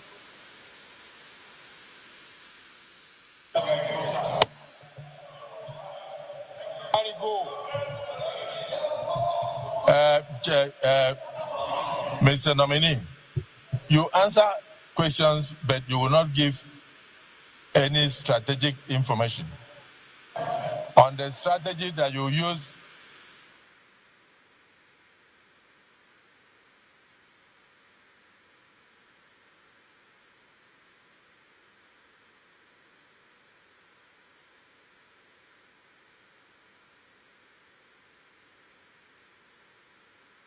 Really, don't take it that we are not happy. We are all happy. We applaud Mr. President for your nomination. We have a lot of hope in you based on your track record. But a few questions are begging for answers. The Senate has just set up a committee to find out from the cry of the governor of Kebbi who gave the order for the soldiers who had prior information that kidnappers were coming to the school. Is it St. Mary's School or where? Maga. And they went there and they even took the students to the field and taught the students what they would do when the kidnappers come. But 30 minutes before the kidnappers arrived, somebody gave order for the soldiers to withdraw from the school. And the kidnappers came and operated, and children were packed away. And the governor raised alarm all over. As the chief of defense staff, former, now a nominee for the office of Minister of Defense, I want you to know that this senator has set up a committee to investigate who gave that order and why they withdrew to give access to kidnappers to take those children unhindered. It's something that people would like to hear from you. And as we speak now, Brigadier General Oba has not been found, whether he's killed or not killed. He made a phone call to disclose his location.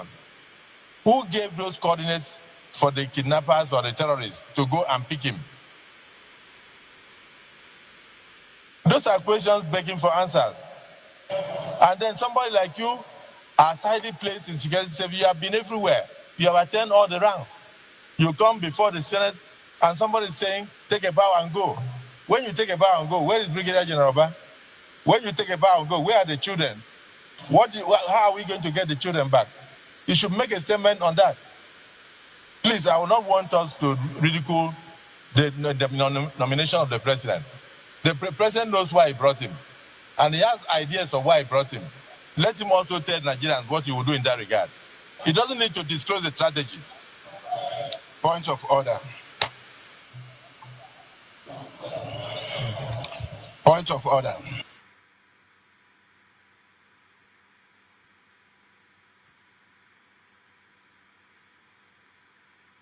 Ezi nwanne m ndewo. Ndewo. Ndewo nwanne m humble. Moisa. Ego sa da jem train station. Ndewo a na-afụ ka ọ na-afịọ.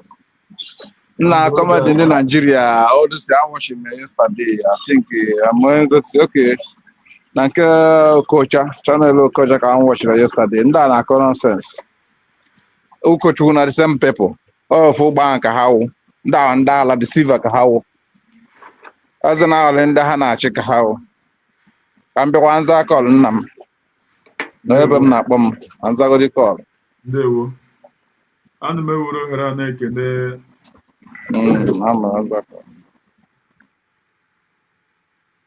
Eze Birikwo oze na ị ga-adị. Ana m ekele Martins nke m akọla m Martins nke m aka Oliver ọzọ. Ndewo. Olee otu unu mere ụmụnne m ndị eziokwu? Olee otu unu mere? Unu mere mkpa ole? Olee otu unu mere today? Anyị nọkwa na-eme ya ka anyị si na-eme ya n'anya ya.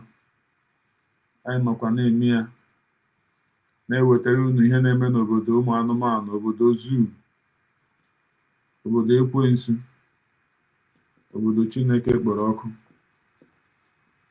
Na-ewetara unu ihe na-eme dị ya. Many sacrifice, many pain and sorrow, but here we come.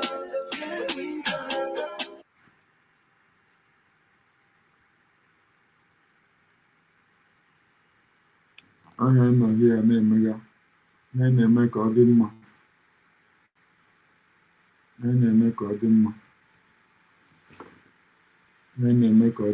Explain my part for this matter.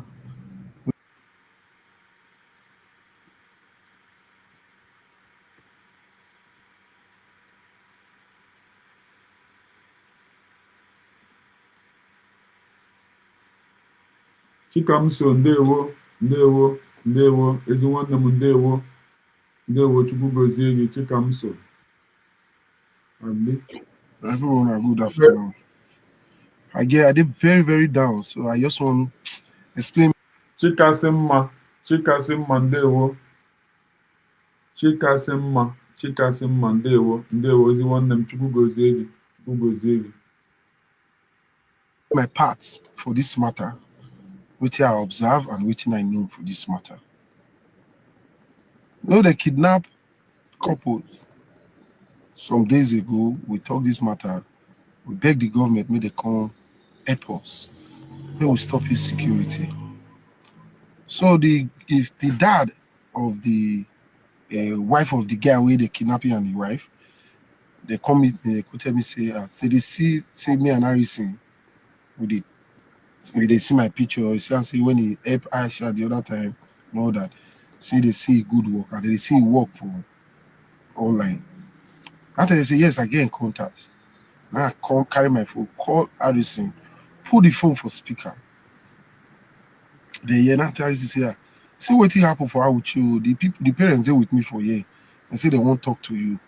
Harrison tell they say may they no rush them, may they let they call them, he give the guidelines on how to follow up the issue. Say may they no worry, you call help them for the matter. So the girl brother go follow up the matter. So one time call me say they don't arrive at a certain amount. So after that, Harrison, I call Harrison, tell him, say, these people, how you could use their matter of car? He say he and them they talk. I say good. So when they come, when he won't come out with you the next day, he call me. So he say he go come out with you. Say and that, they see the talk, say they don't feel meet up with something, they don't agree. So okay, good. So when he come, I call the guy, say, I used to say the say yes, say they talk since. I say, okay, good. I used to come, I go meet them, I meet the guys, say now people when I know they're very close to me, they're among them. I say, good. They arrange the money.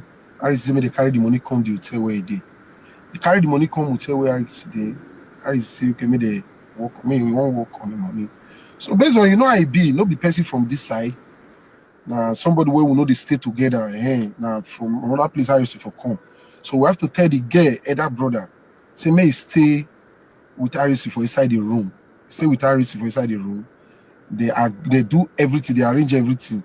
The money, the amount where they call, they inside, they intact. So everything everybody can come down, they wait for the call of the kidnappers. Right there with everybody, with all the snap, maybe with all the happy small say, God don't all those people won't come out. Then with all the post pictures, So next thing the kidnappers gonna call, they go carry the money. The boy where I used to carry follow body come, the boy now from this area. And I used to they do all those work together. The boy could bring the motor come. I used to cause a driver to drive her. Go carry the money. So the boy brother, I can't tell the boy brother say you need to follow these people go deliver this money. So the other brother say that he and the brother go. I say no, two brothers no fit waka that kind of waka. Me one go. It did very, very risky. They say okay, they understand what they talk.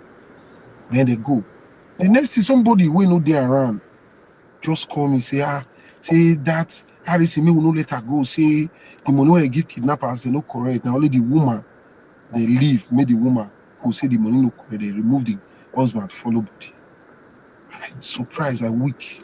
I say what? When I call Harrison, brother, where you dey? See what did they tell me? Say they with Sodia, they won't go the bush. I said, go the bush, oh.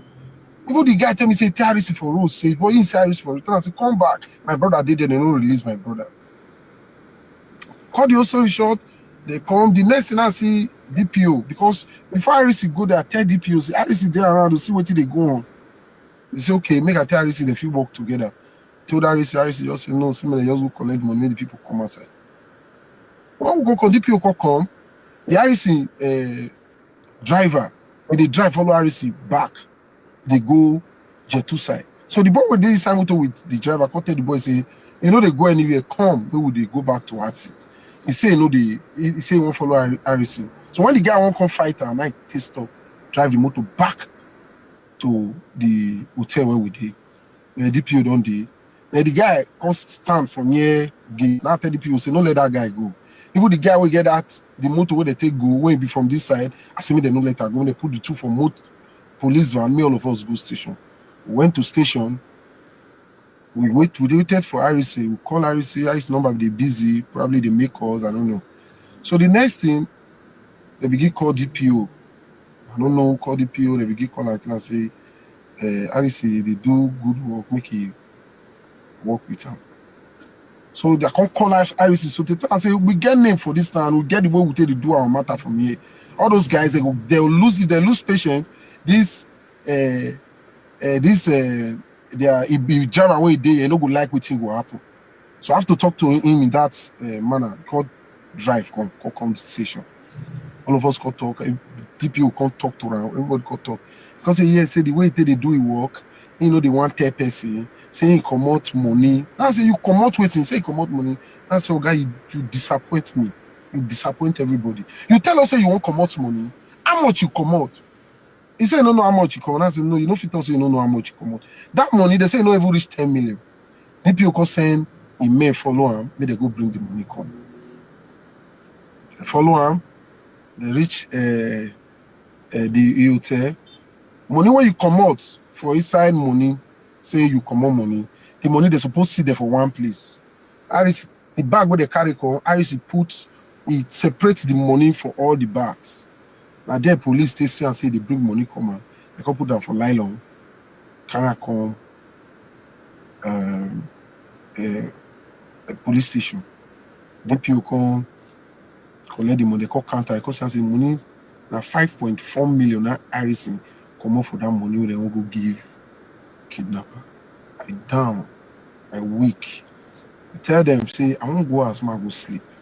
The people make I wait. So they now agree, say, me Harris go. Tomorrow we'll make it come. If the kidnappers come call, talk, say how much they there, see how much no they will not know how to go give them the money and they release the ball. Oh! So now, Harris moto, see Harris moto, a day police station. Harris say, go help him, I go do something. Harris is saying a 1 hour time we take come. Harris till now Harris never come. Now you see the trust when we get for you, Harrison. You disappoint us because you're supposed to tell us say you want more money for that money. You don't tell anybody. And I call you when they tell me say that money no complete. When those guys will come, you tell me say the money complete.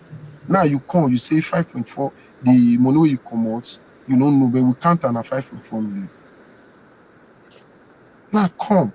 Make we know how we want to do this matter. We'll follow up. Till now, you never still come. So anywhere you did, Harrison, come back to Auchi. We'll finalize this matter. Nobody will know. Nobody will know. So you know that money where you won't pay him, so it's not good. When you talk about the one way that they pay him, then you won't come pay him down. Why too big? If more take for instance, say you they come on money based on things where you won't do. Now 5.4 million naira now you won't come out. Okay, you know they pity all those couples. You know where they for see this money where they gather, where they won't give those people. I just say make I tell on my own side of the story. I greet everybody. Thank you very much.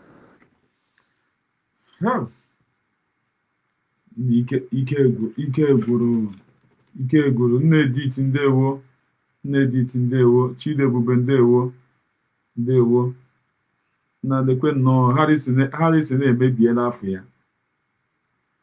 Ihe otu Harrison si mebie afọ ya ma ihe ọma niile omega chai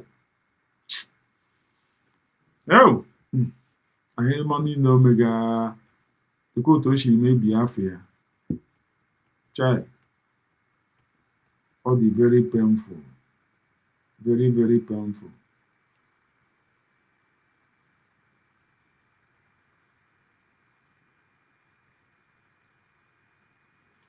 All the very painful.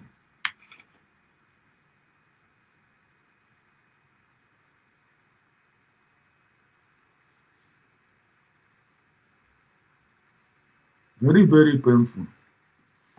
The coat Harris she made Biafra no na human need omega.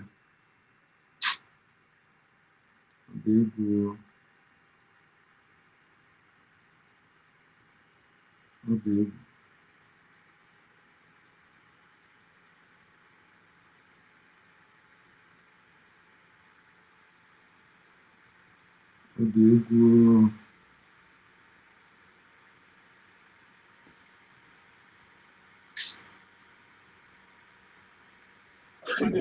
Carry your hand down. Carry your hand down.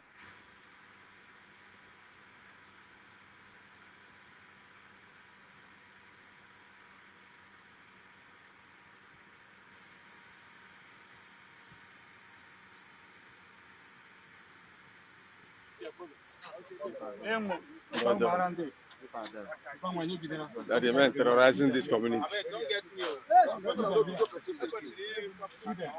your hand down. Carry your hand down. Just carry your hand down.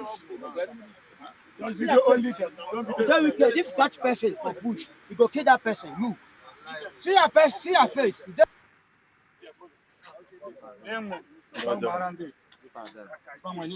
That the men terrorizing this community. Don't get me.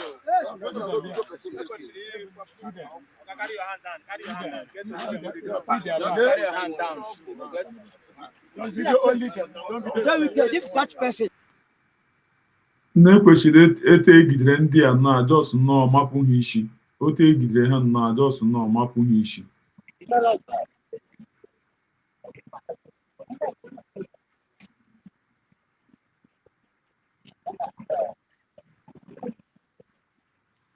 Ezinne ụtụtụ ọma.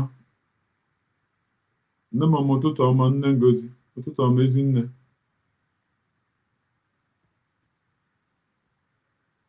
Ụtụtụ ọma nna m. Ụtụtụ ọma ka otu mere. Nne m adị m mma ahụ. Adị m Ụtụtụ mma. ọma ụmụ Biafra ndị na comment section. Ụtụtụ ọma bụrụ onwe ndị nọ na room. Ama na onye ọmanyere ọfụma. Thank you for ụtụtụ abịa m. Thank you. Oh, yeah. Let me speak it to you. So, ụmụ nwanne m, ọ na-atụgo ihe na-eme na obodo Jongo. Because ụmụ anụmanụ nọ na zoo. Ha na-anụ ihe. Ndị na-efedi ha akọmanda ha na-anụ ụmụ obi. Otu ndị anaghị akọmanda ha anaghị anụ. Ọ Jongo ka ọ bụ. Ndị jet. Ihe a na-atadarị ọnụ. Na dem. Yesterday, I watched him last night. I didn't even finish it because this is irritates me a lot. To be honest, it's not how a government supposed to be functioning. But what can the people masses do? They are set to their fate because the time that Nani Kani is telling them what these people mean, they're causing him. Say all manners of things for Igbo because of people want to go. Now, masses cannot speak anymore. Masses cannot do anything anymore. In abroad, Enwere gas plant in Isholu there. In abroad, where everybody lives, we know how abroad works. Like this, we will see people that be planning how to protest. There's no more protest, no more nothing. They are just hold these people in blockers. But that one is for them. The answers you have gone. Whether they like it or not. That one is for Duduwa people and the rest of them. Yes, so come to RSC own. My brother, you see these people that what they are him kind of brother or all those charity or what? What's the car? That's why I'm not bothering there. All those people that they say they're helping people. There's a particular name, but I forgot the name. You understand? So, mom need to remember, or somebody to remember me the name. They are calling them. not with sensors or everything that's helping people now. You see them, some of them don't want Biafra. Nne edekwuna otu ọ na-eche gị na recover na ego ndị ọ recover ga na the kidnapping ọwụ ebe o mere support ka a ga-enye kidnapper ego. My brother, one thing is that humble. One thing that is killing the black people, emotion. What is killing the black people? Thank God that I'm no more in that area anymore. To be honest, truth is bitter. When you say the truth, you will see people attacking you, and that truth you said, instead of them to follow that truth when everything is young. Let me put it as young. When everything you say, because it's helping, because what Alison is doing, can you do it? My dear, you see those things that they're doing, they're gaining. Nne m the thing dị m surprised. Amadị m na a na-enyecha kidnapper ego m chọma mebi akpọ ha ndị ya ọchọwa ndị ahụ gawa ebe ha nọ. My dear brother, ego ya ọbịa kọtụ ego. I still don't get what ego kidnapper. And this is what you get the school you say the not say no the ego. Humble. You see all those foundation people that they're open foundation. They are helping people. They are gaining massively. I swear. I'm telling you. Yes. Even this guy, even this guy, what is called? That's Igbo guy now based in the US. Williamson, Williamson. Oh, Here foundation aha no scam, no scam, no always no scam. It's a scam. And I got ego. Yes. Oh, if we adopt a very dark man on bar. Yes, now. So it's a scam. Dear friends, let me let you people know there's nothing like government. NGO scam. I am an adagio Ramon Obi as a cheap Gagamepeke Hambazi. I'm not choosy and Jamaica. Tomorrow, I thought my Amakia walk one on now. Yes, because NGO. You know, be as a maple account to you know, be as a maple account to believe me, create a website to all quite because of all these boys are food in how. Believe me, Yeah. So, but then France, you see this NGO, you people are clapping hands and clapping hands and talking good of them and saying good of they're aiming much from it. I'm telling me, I give me just get build your website, get me a strong account. There is nothing like government. I swear. By the special place Chuko Kabiama, we'll come back and settle. All those things is not going to be there. We will see that they will run. Maybe they will run and they will go to maybe Oduduwa. Because no more, we can't give them that kind of a chance. Because, you remove money. Instead of to put it in one bag, you're not sharing that money. So another different bag. The release them one, you have to say years. Have to say dear, you know. I suppose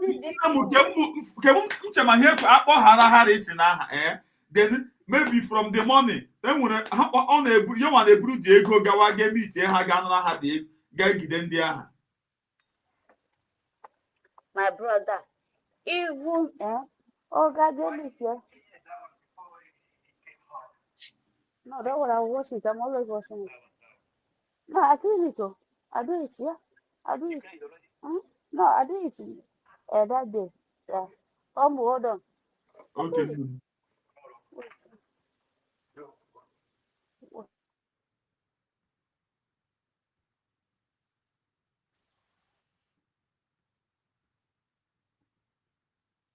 esi makwa Igbo m na-abịa ọlụ merutele m Imo State sie ka m gba the main road bata my village because the old road adịchaghị mma enwere m gas plant n'isi ọlụ dị a m si ma nchikwa ebe a hụ ndị na-arụrụ m ọrụ ihe m nụrụ tatatatatatatatatatatata agbadị m egbe agbaghị egbe na moto m ihe ebe ha fokọsụrụ hilos m bụ hilos ndị polisi na ọgba ha gwogwo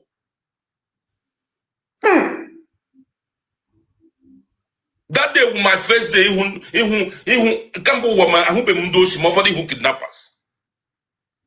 So how many police people can have bubble instantly? Four. Up to today, I see they take care of those police people, their family. Four with family. But these people, man, they put a court nowhere on your police here. Nowhere anybody. No, I wish. Here again in Nigeria. You know when we went to Nigeria, we have a lot of politics. If not, none the car they could say hang. That's what I demanded. That's what I demanded. And Hassan and the wicked. How would 4 policemen instantly? Like this.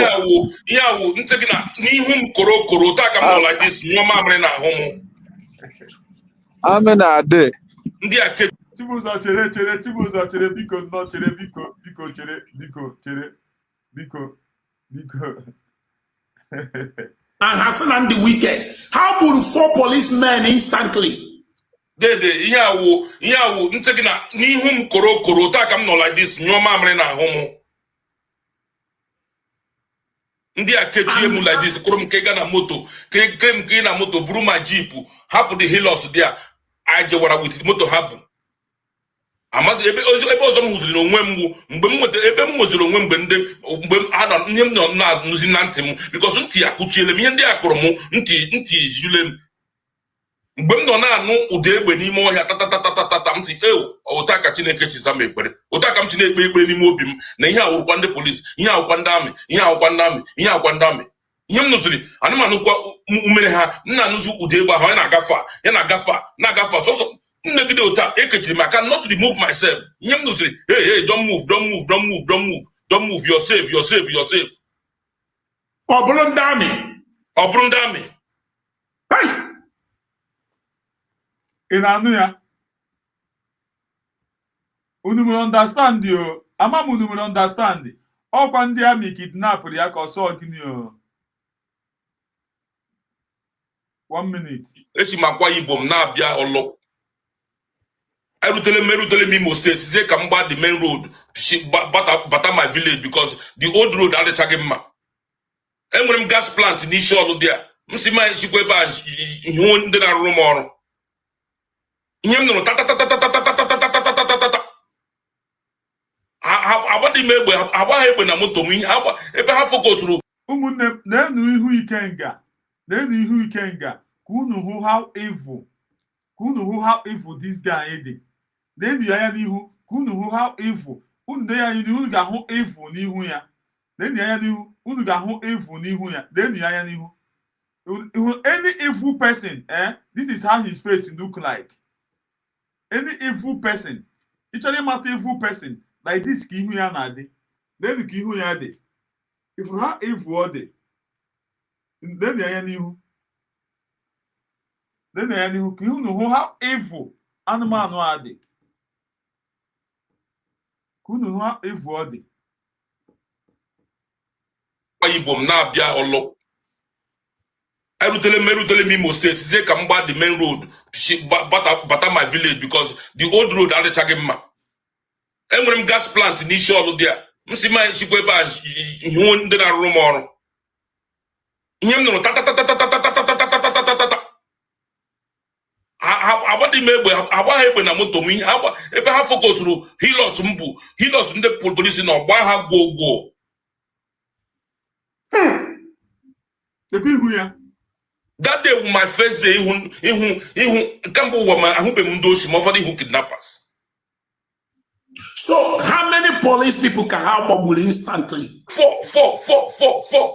Up to today, I see they take care of those police people, their family. Four with family. But these people, man, I'm in a court nowhere on your police here. Nowhere anybody. No, I wish. Here again in Nigeria, you know when we went to Nigeria, we have a lot of politics. If not, none the car they hang. That's what I demanded. That's what I demanded. And Hassan and the wicked. How would 4 policemen instantly?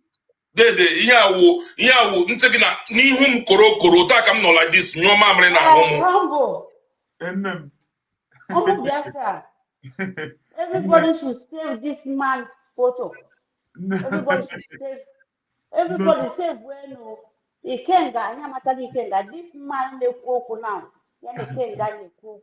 Hey, That is politics. Oh, yeah, when they're supposed to hang a Wonyendo because of Guinea. Because of how are you sure that Indian Wabu, all those are there? How are you sure that it's IPOP? Eh? That even this time that what's it called? What's it called this man? This their president, Opus Odinma, came out and said that it's not IPOP. Biafrans, you people should save this man picture. This man can never go free. Even a government here in Atacha, no 100% now 40 state of Biafra land. This man can never go free. This man will prove more than this thing that he said now. And true, this man cannot go free. Because none didn't wish he only be dead. First time I made food this thing, no. Only Look at this man's face. Look at Chibuzo face. Look at Chibuzo Egwato. The evil in his face. It's not evil. Chibuzo Egwato is evil. Right from time, it's a killer. A killer, Kobo. Hide is hide you. I feel like here come if we are ibu here. Ntoke mo so si udele kwemege here. Ama na ya waso. Bro, no na Nigeria na-eme ihe o. Otakosa amali na South Africa, Mozambique, otakosa ezuelili. Ọnọdụ ebe ọ na-ezueli. Ife ebe ọ na-eme these programs. Then I said, ọ bụrụ na ịgwa ha asị ya wele arụ ya na Igbo. All those efulefus, all those people that make kidnap, those people that are kidnapping people, buying people every day by day, Fulanis, all those Boko Haram, and all those stupid people. Are you not people seeing them? Hey! Are you not people seeing them? You know those people that is responsible. You know those people that are telling them to go and be kidnapping and to go and be fighting people because of what? Are we speaking even about them? But only you do Nnamdi Kanu taking one away. We can you raise brothers and sisters, live the way you live in South Africa. Even more than South Africa. Because of what? Because of this chicken change they are giving to you. Even this man, they cook where oh, they live this man, went on at this. It's those people that killing people to sucking innocent people blood and killing people to make money. Idiot, stupid man. Look at him. Very foolish, saving people. Nemu, believe me, I don't know maka our leader. Believe me, here first time we know this thing from this guy. The way his face. To be honest, they play that thing. I'm not again. I'm not again that stupid man. I'm not again, to be honest. Chineke me. And Uchechi, I give for Uchechi, this guy in Uchechi na-ekwu radio. Nke a bụ alaezi. Nke a bụ 100%. Yes, well, 100%. Nke a bụ edisho alaezi gịnị ike nọ na small Igbo 100%. because no need to hold diando. Because they want to hold diando. They want to hold none coming to. You understand? That's what they show us. Yes. Because what? Because if none the camel comes back by saying, by way to cook a bearman, or yakuta. Koya baku, even no church, oyaka uche ni chicho kana ndi putana but I na akwaya umu biafra umu ada biafra umu wanye na ndi kanu anyị wabu umu wanye onye ndu enyi nna anyị di enyi oya pụta na ndụ nke ebube gịnị ka nwanne unu nwụrụ gịnị ka nwanne unu nwụrụ because of the ego even this is your time and I say now support to see yes and I am not to go give even now can't screenshot at this thing I will save it I will save it can't screenshot I'm telling you the fact yeah can't I save I will save it oh this man can't go free like will never go free he will never go free never go free because no one did choke a one and the can bundia ndị chọka gbuo nnamdị kanụ bụ ndị a dịka ụmụrụ bụ nnamdị kanụ iji agwa ndị naija ka ha dị anya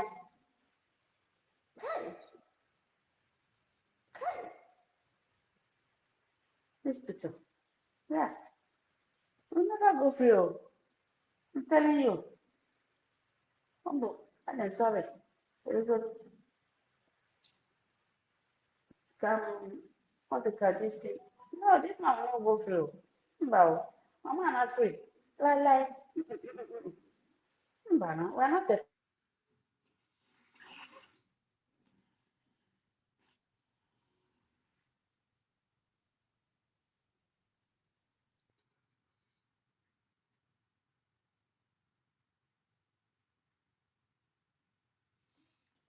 Maazị Obi1 ụtụtụ ọma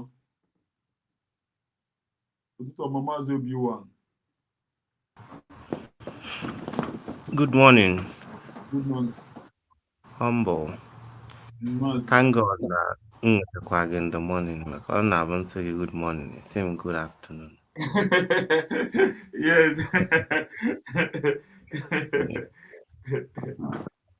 So, and until I know a studio, I don't know your name, but Ngozi Adaobi.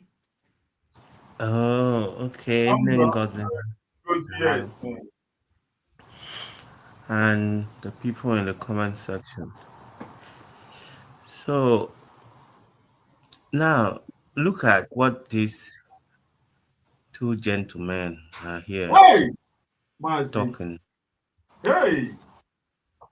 Ha na-ebu n'aka enye Nnamdi Kanu death sentence instead of life. Now, ask yourself a question. Resources are gas plant on it. Kending where the gas plant. A single person on a gas plant. You have resources the country ka ewere nye ofu onye ọ na-ele sosia. Maazị ịdịka ka ọ na-ekwu o mepere this cooking gas a ọ ga-aga nwee otu ide n'ime ọhịa then ya ọzọ tankị then ọ na-abịa na ya na-erifindiri ya ha ọ dị ihe nwere ihe a amara m understand ihe o nwere gas plant ọsọ nwere gas plant ebe ọ na-eji egwu gas ọ natural resources Nigeria nyere ya license otu ha si kerichaa mmanụ unu ka ha si keshaa ya n'aka and ọchịzọsịa na ndị politician ibie chọrọ itake over ga na-achụ ya because ịma na anything ha mere ha ewere ya bụ IPOB since when ka ha bidoro ka ha kwụsịrị polisi kwụsị ime investigation of unknown gunmen and the unnecessary killing na Southeast. Since when ka ha kwụsịrị investigation? Politicians wezie malụma ọlụkazịa atụ ya akpụ ya POB. Ihe menụ bụ na time has come and gone when they will deceive us with this kind of propaganda. And for the fact Nasari Dokubo came out and said that he had a contract with the federal government in the Southeast. Yes. So all these things Hannah come out. And for the fact that it's coming from Ikenga, Uruagu, as it is dead on arrival because we already know where he stands. On Arusi and I quite understand why these guys are like this because and when so many people na-ekwu Biafra, agụụ melugoro ahụ. Yes. What I'm saying. I understand. Even majority, ma ndị na-ekwudo okwu Biafra now. Enwere ndị ga-ewetakwa ego chee n'ihu. N'ụfọdụ ndị ka na-ekwu okwu Biafra bụ na dị ego ha enwebe source ha esi weta the money. Kpa ndị a niile aka na ndị a na front chan the whole time. Were ego. Nego dị na nika no ego one ka alfa ya. Oh. Wee wuru. And I want for you, moko ego. Ha na amo ego na. Ika mi esi ka kama si boa ono. Me abo na isa ka. More you well. Hey, then you eri wa agwa. Adoye like this. Isi ihe ndị mmadụ na-akọ ha kọwazikwa. Onye abụghị ọnụ, na-abụghị ọnụ. You all the money. So many of them carry on this struggle. That's why sometimes when you see people questioning Jahike because Obroma Nine with that principle. Yes. They have kesago na buy that now whenever they flash money or wealth in front of you, you lose guard there straight away. Oh, Nikin Kakai. It's not by our power or by our mouth, our might. Come on, no adịghị ike nke anụ arụ. Adịghị ike agụụ. Enwere ụdị ego a ga-eche gị n'iru n'ụwa deny ya your parents. Wee fọzikwa Biafra. Ịma ha mbosi obido. All is very easy. Very, very easy. So sometimes when you see these people behaving abnormal, you have to think the other side as well. For that na the only people na mmadụ no kolbom n'ime ọhịa mapụta n'ilo jụọ ka onye na-egbu. That's what they are doing. Ọkwa obugie Nnamdi Kanu na agbagbuche polisi. Chai. Akpụrụ ya bara ihe na obugie Nnamdi Kanu ka ha sizie nọ Nnamdi Kanu na suppose since ya tụ Nnamdi Kanu nga ihe na-eme na ọka ha na-eme. Ihe na-eme n'ebe ọka ha na-ebe. Every one of them na-agba ọsọ ka ha release Nnamdi Kanu nwere ihe ọjọọ ha na-eme. An ordinary Igbo person na-akwagharịrị onwe na-elele onwe ahịa n'ala Igbo. Egwara atụ ya na ahịa release Nnamdi Kanu. Kedu ihe na-atụ ndị these politicians egwu na Nnamdi Kanu? Ele ihe na-atụ ha egwu. Who the fuck are you? Oh, sorry, bye. So, ke ihe na-atụ ha egwu. Amamu. Because na onye kpatara nkụ ahụ si ngwere bịara ya ọrụ. Onye kpatara nkụ ahụ si ngwere bịara ya ọrụ. Lee ihe people nọ here asị tụgharị agba. Nke nwa agwụ just scouting for message. Ogeji wee n'elu. But you know what?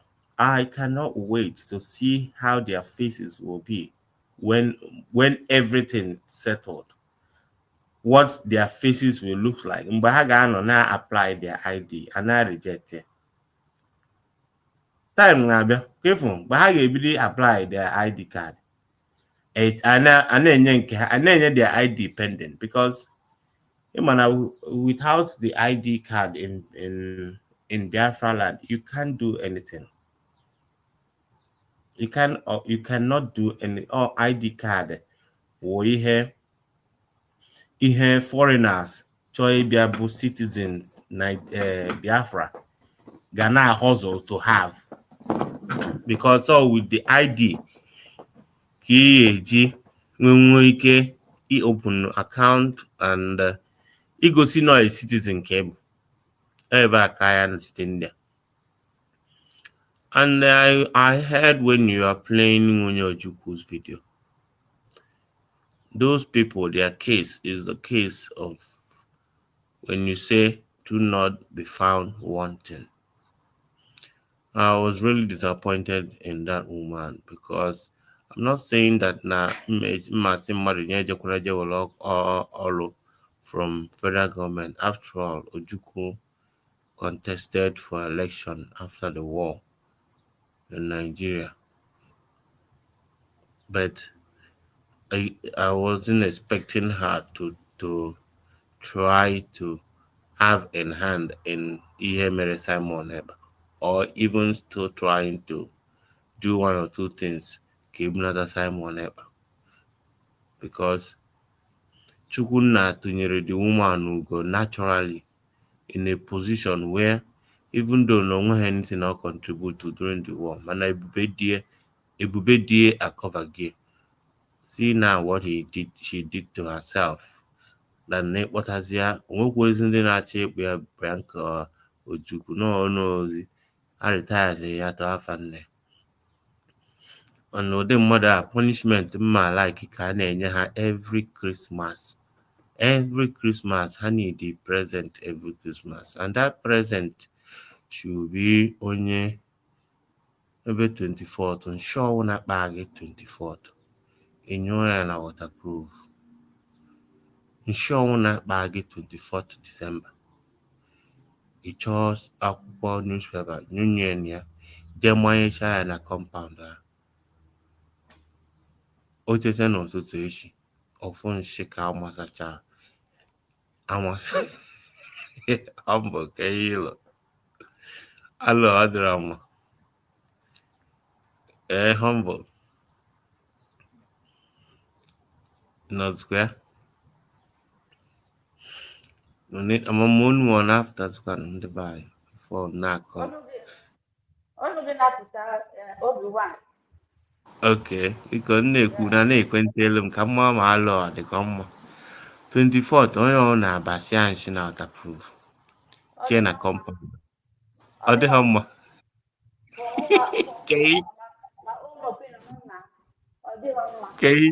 Ka ịchọ ka ebe.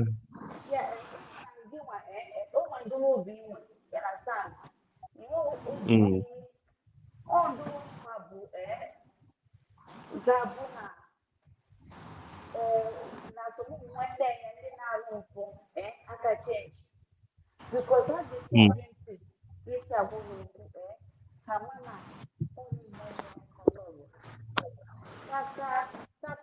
welcome them. But for who I don't go I'm not welcoming them.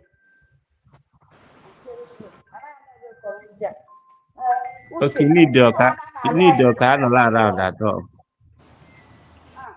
You need the car. But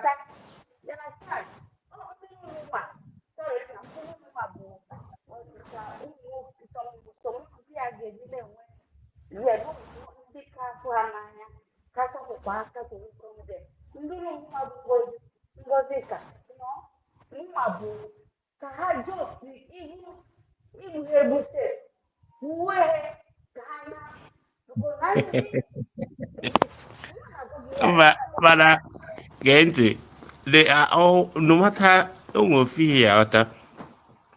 no matter all anything they committed now, they are still Biafrans. You cannot deny them their right, even though that they might be countering it or doing whatever they're doing now, because the reason why the government of Biafra is built on equity and justice. We cannot be like Nigeria. We have to accommodate both the good and the bad and the ugly. But the only thing there is that we have to make sure that our constitution works for anybody decided to go against it without no person. Obi-Wan, So, Obi-Wan, Bianca is a saboteur. They're supposed to mm, do Bianca what they're doing to all sabos. Bianca don't yeah, supposed to live. You understand? Our that's why na-agwa constitution gị react. mgbe Yes. ị mere mgbe onye ọbụla mmalụ si na waterproof nwanye na bie every Christmas ife ya o jiri aka ya paaki awa Why stay ebe you ka ọ na waste?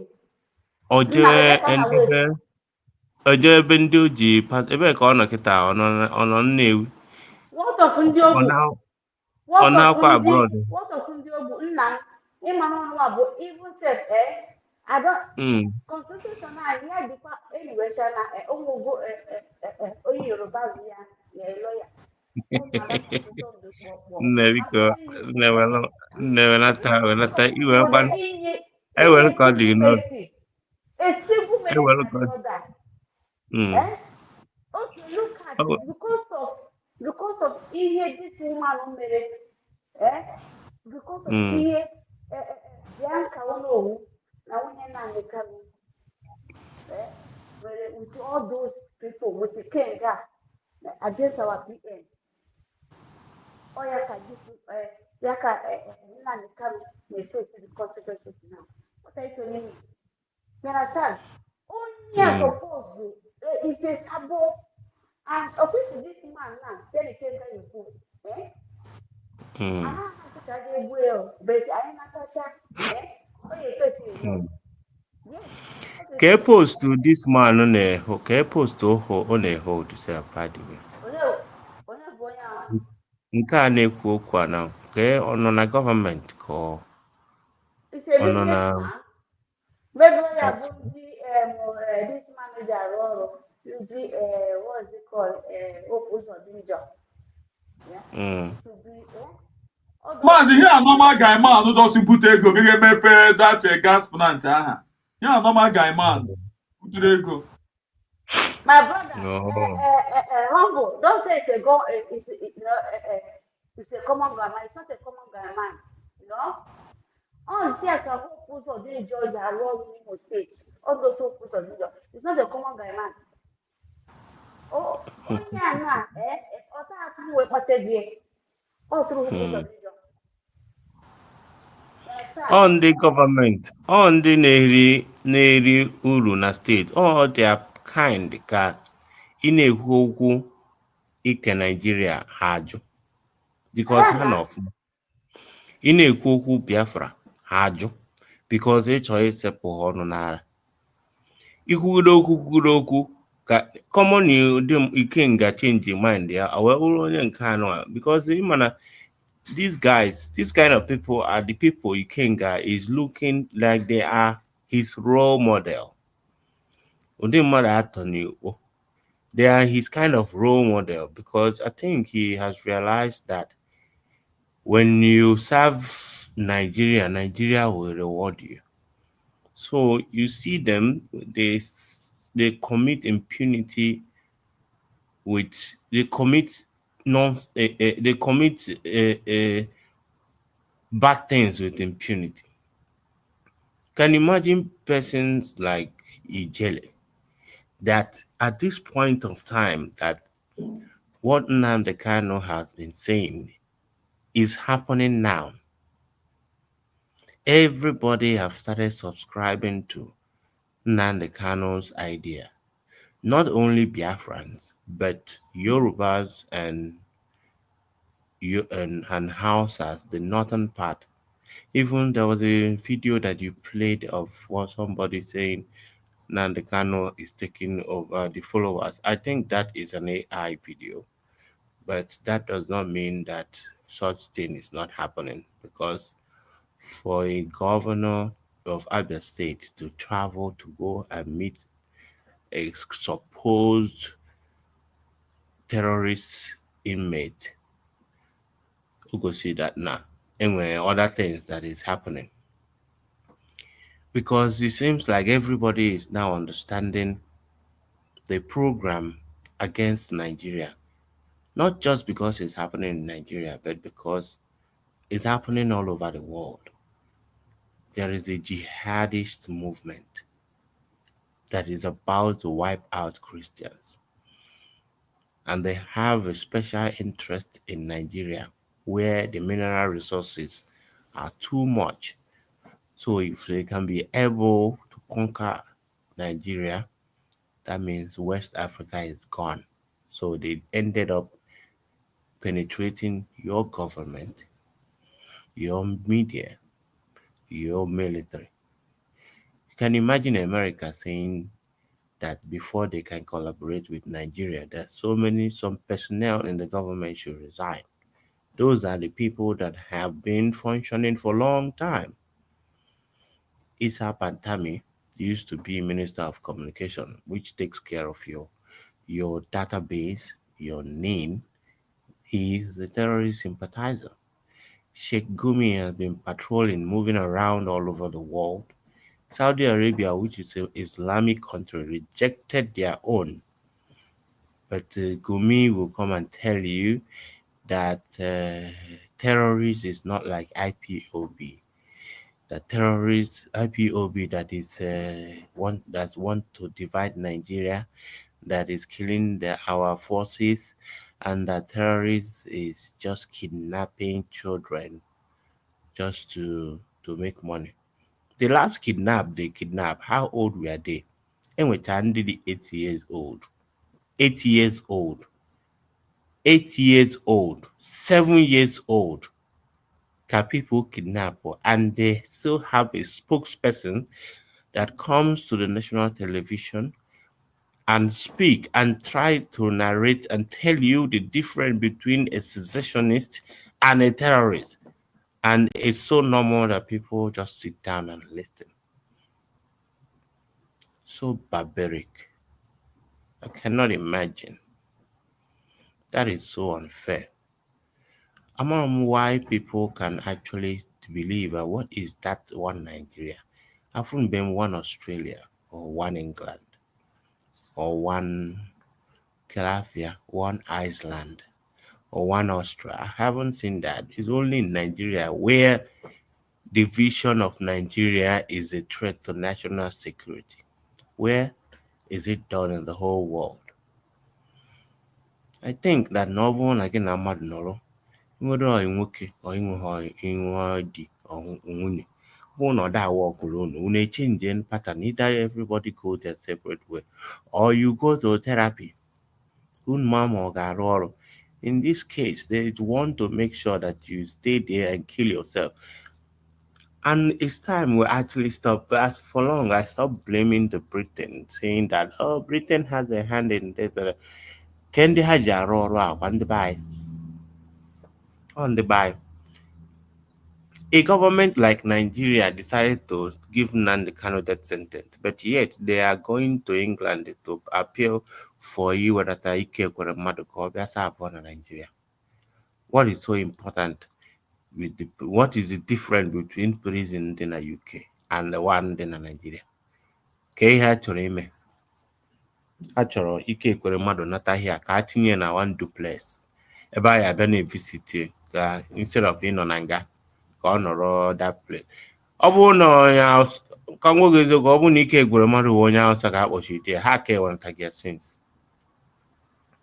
ha ka ewereta gị, mana nke a nwa eche iwereta onye Igbo, ndị Igbo ba ya achọkwa ori ka ọ nata sef. At the same time they are just playing politics there, nke a gbasara ha, but it's not okay. Anybody can ask in Nigeria will work. That person is just playing. My brother, Yeah. number one, Ike kwere mmadụ atọ nke ọma sef. Adịche kwere mmadụ dị lucky na obodo oyibo prison na-adọka Nigeria prison. Because one time the television, Okay. But I believe na ha chọrọ iwenata ya ebe a, ịda anọgidezie apadọ nụọ ya ọ pụta Or Haiti and Bobrisky. Bobrisky, when they locked up Bobrisky on Ananga, Bobrisky was living large in a duplex. That's what they do. When you are high, We are not there. Oh my God, if you want to go to Kaluma, you are going to get home for me to go. You are the life. Suppose it says, oh, that be easy. If it's yeah, I say, yeah, if people are suppose you not to say, cause my say, oh my God, okay, I said, I'm not going to that thing, who would go disease, you know, we are going. Capital number, I don't in a lady over there. And they put that because every year, I don't know Biafra here. You organize protest. I organize a protest. Yeah, I am a chair. That to the diagnostic college. Yes, yes.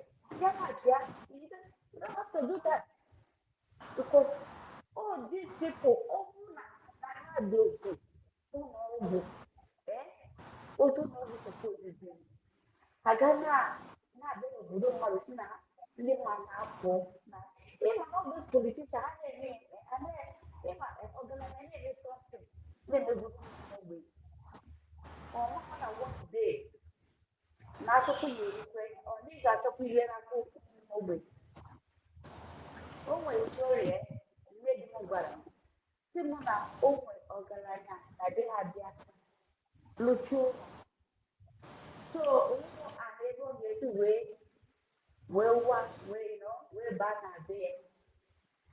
So at that time, beer was so organ ọgaranya ahụ said Jim because him and the culture Jim biko na out of primary attention ọsịa ego adị ọ ọsịa so ọ na-ekiribu oluzie mgbe ọ rụchazi ụmụ ya adọma na-abịa n'ọbara ya oluzie mgbe ọ rụcha ụlọ bịakwutezie ya oluzie mgbe ọ na-abịa ka adaga ihe anya ka onye ya obogesi wee baa n'ụlọ ndị dị na-achị acha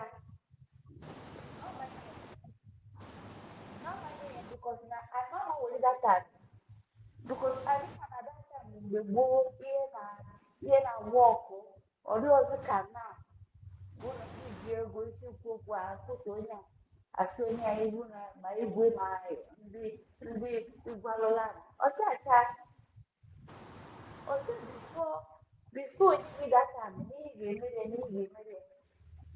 and the man mere ya dịtị o mere owere gara ka wee nye so things like na ndị a anaghị ama na ọkụkọ ndụ nwa onye ji ndụ ya n'aka ọkụkọ ndụ a iji ọkụkọ gị iji nke gị onye dị ka ha tụrụ ike kwere mmadụ ya saa bụchi anya a dịpọtụ zi anya ọ narazie bikọs ọ saa bụchi anya dịpọtụ arịrị ya ọ na bikọs ọ onye tụkọ na asị upon the resources that you will look at Morocco, look at Tunisia, look at even Cote d'Ivoire, Ivory Coast, look at even Cotonou. What are we talking about? I'm not for Nigeria and say, how people, over now, one was not being possible. If we are told why they have what toilet, pity, even if we are supposed to, I'm telling you. So I didn't even do it. I knew a point before. Now, because now I need the answer there. Please, not that can talk with you. On your way, on your because you wouldn't. Because now, yeah, I said that I may explain. You just see. Now, I want to go. Even if I get to now that picture of toilet. I put it on there. It's okay. The worst, Bona. I cannot imagine how a government official can be caught with illegal business abroad, and the government of Nigeria itself is trying to stand on behalf of. Anyway, and Marcy, I can imagine when they are defending the terrorists, highest way for somebody to disgrace you know. More come ebe a ga-esi wee kwaba onye ukwu warụ, but it's better now that now. I think it's much more better now that citizens is getting clearer now to every Tom and Harry that the country that we are in is a scam, because everybody is identifying boldly now who they really are before Nigeria was created. If you choose not to identify exactly where you are from, you'll be left alone. Apart from ebe Adadiora I regret than everybody I have Tanya, even my kukuna, no remijuice. Now she's the only the only woman fighting these people. When I just see who is she fighting? Is she fighting? How USB can fight again? How USB now? How USB? Yeah. It was something that now she's the only one left fighting. You fight. You are fighting your own people, saying that you are the only person fighting. Obuni na fighting a just cause. Will you be actually looking for members to support you? Humble Lion in na-eche arịọ ndị mmadụ ka afọ bata na your studio bịa kwuo on behalf of USB. Why? Why? Ka Kene nọ na-eche ndị mmadụ ka Dr. Ngozi Orebeze na-ayọ ndị mmadụ. Check all of them na your followers. Oge nkere na Sonia Akparawa. They have been begging for people to support them. Nobody. The only freedom fighter for now your followers. Nnamdi Kanu did not beg anybody. Iwecha iwe otu o si agwa gị okwu, imechakwa join ya. Simon Ekpa did not beg anybody. Iwecha iwe, you end up seeing the reality, because it will be there at your doorstep, looking at you in your face. But I know that one day will come. People like Ikenga and Ijele and Adade Orama and co, they will be left alone. Left alone, bro. They will be on their own to the extent that ha ịgafe efa n'ụzọ, either na ịbụ ha asọ or na ịma ha ụra, whichever one. And that is how they will live the rest of their life. Because now I don't know. People don't even reason knowing when to change. With the situation of things now, people are supposed to actually identify where they're supposed to be with what is going on now in Nigeria. Although this is not about in-house fight of Ndibo, but you can understand that the war is coming to kill me and you. The war wasn't Ngozi Orebeze versus Adadi Oramo. No.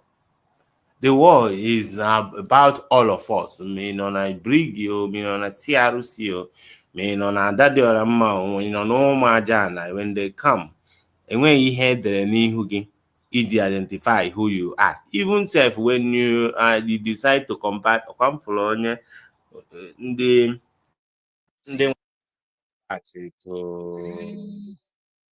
convert to ndị Igbo, to Muslim. I saw them now. Now for what's the onye Igbo na o jikwa convert ya to Muslim. Nke nwa I didn't know. Ọ na-atọ m onye Igbo ịpụtasị na ọ bụ Muslim. Oh, stupidity. Daalụ. Nzakọ. convert the child to that Muslim, they see the Muslim no. I'm not media because now I'm not in media. It's okay. No works. I got not media. I could tell you, see, not media. I am a protest. Wine. And what supposed to a care and need to put one. I am medical government protest like that. I need no single only name I ask the whole ndị mmadụ abịa na be anyị setụlụ ị ga-esu our law and no mosque o nwee ebe ọ dị n'Europe no mosque ịchọ ikpe ekpere ị nọ na be gị kpee nye and nke a na-arịgo onye n'elu moto na Amerịka arịgo onye na moto ọ paki moto rigo onye ofu ya ka ọ nọ n'elu moto na-ekpe ekpere ya. It can never happen in Biafra land or block ụzọ. But ndị a na-convert mgbe ha ga-afụ Biafra otu Biafra si eme ọ bụ mmadụ ga-agwa ha tọnkwa back to the Christianity ha bụ ọ omenala ha bụ ọ bụ mmadụ ya gwa ha nke ọjọọ ka formality maybe ka afọ ụzọ ha si enye ha ego ha na-eri osi n'obi ha osikwe n'obi ha ada na ha chụzụ ugwu Awụsa ọ obodo ndị ofe mmanụ ụbọchị onwe nna akpụsi na de ọ na ha nọ na anyị Biafra constitution ha ga na-eme ya respect and ha na-eme ekpere na be ha nọ ụmụ ha na family ha ọkụfụ dis Biafra anyị bụ ụmụ nwaanyị nọ n'ime ya na-achọ ọkụ ihe ndị a metụ ụmụ nwaanyị ihe ndị Fulani metụ ụmụ nwaanyị anyị yuzuchie ha n'ime ọhịa lacha ha wee sonye ha osisi n'ọtụ Chukwunna ji nye ha nna m nwa bụ nwaanyị Ngozi ka na-agwa gị ya na nwa mmụọ na be anyị anyway ndị gọọmenti ekwute okwu Chukwunna nye m ahụ si ike osogodo na ndị 80 years that time onye m ahụ si ike ọkwa ha chọ ka ha fọ anyị ga-eme protest na ebe ọ bụ na ha ji eso ịma ihe bụ na ebe esi wepụta ụwa butu onye Fulani ka ebu butu onye bụ onye Fulani ebe esi wepụta ụwa nne mụrụ gị yuzde were osisi wee sonyecha ya n'ike ma ndị nwụ anwụ ma ndị ha nọ n'ọgwụ ha na-ebu ụwa ha ma ndị laịfụ ha ma ndị dị ndụ na ma laịfụ ha dị ọzọ osinye na-alụ gịnị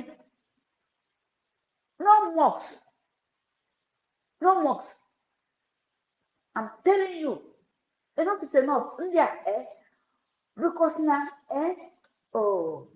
Chukwu kabịa mana ndị adịghị ọma mere ebere ọ dịghị ọma mere ebere eziokwu ihe anyị gabichago ọkụfụ ndị sabue a ga-emebe ha ya nọ dịsa ada dị ọra mgbe ị na-ekwu afụ ya n'ụzọ ndị ga ebe ka ya afụ ya n'ụzọ ọma anatazi ifugodi ya n'ụzọ sef a ga-ajọji ya tie ya na nga ahụ ike sef because na that woman damage things ebe ka ya anọfụ ya n'ụzọ nnukwu onye bụ na ụmụ ha many soldiers amịrị ndị amị ha isiri ga-afụ ya n'ụzọ abụọ anya ọzọ ebe ka a na-afụ n'ụzọ nna ndị mmadụ Obi-Wan ndị mmadụ gị constitution ga-edebe onye obodo ebe ọ ya nọ because ama ndị ụmụ obi sarasara fụ ya na-ebeghị onye ha ga-egbu Adadịọra amaghị eso na ndị ha ga-egbu asị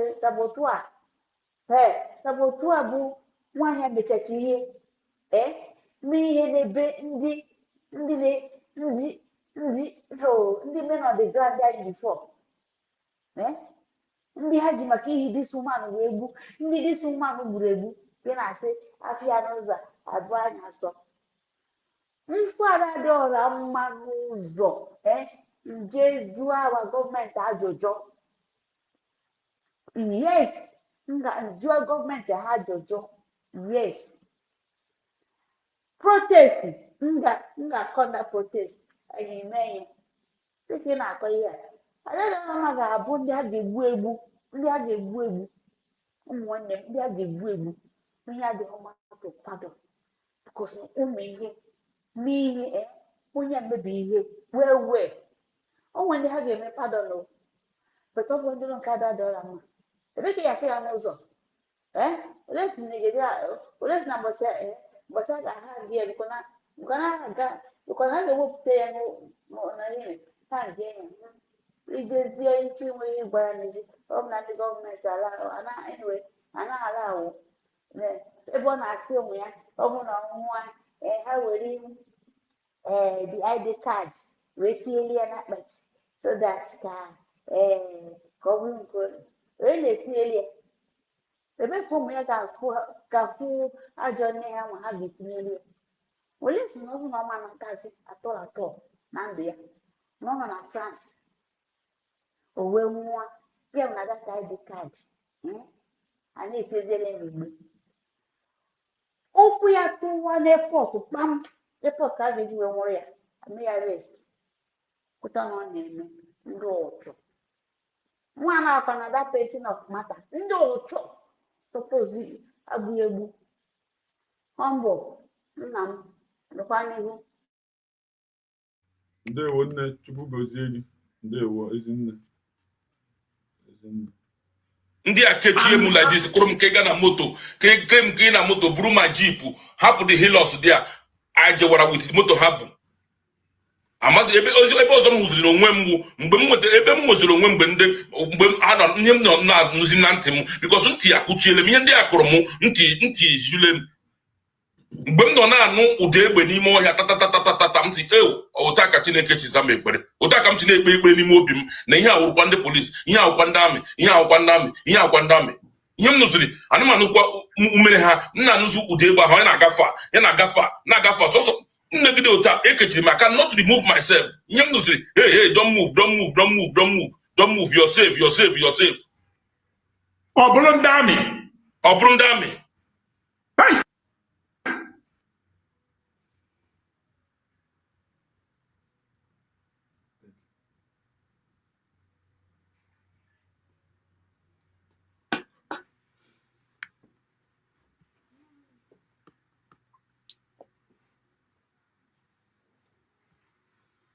ụmụnne m na-afụ n'anụ onye Chineke God chere ka m wela ya azụ enyi m ịkpọgide ihe ka aka unu nọ esi m Akwa Ibom na-abịa ọlọkwu erutele m Imo steeti sie ka m gba the main road bata my village because the old road adịchaghị mma enwere m gas plant n'isi ọlụ dị a m si ma nchikwa ebe a hụ ndị na-arụrụ m ọrụ ihe m nụrụ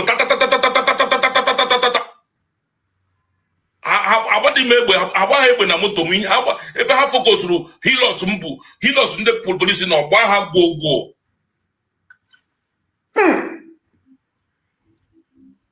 that day was my first day ihu kamgbe ụwa ma ahụbeghị m ndị osi ma ụfọdụ ihu kidnappers. So how many police people can have bubble instantly? Four. Up to today, I see they take care of those police people, their family. Four with families. But these people, mananandi ne kuna court no where only police here no where anybody. Nah, I wish here again in Nigeria. You know when we went to Nigeria, we name a lot of politics. If not, Nnamdi Kanu was hang.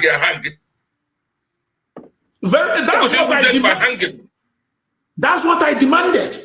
And Hassan and the wicked. How would 4 policemen instantly?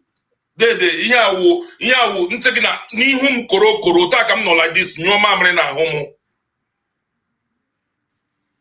Ndi akechi emu like this. Koro mkega na moto. Kege na moto. Bruma.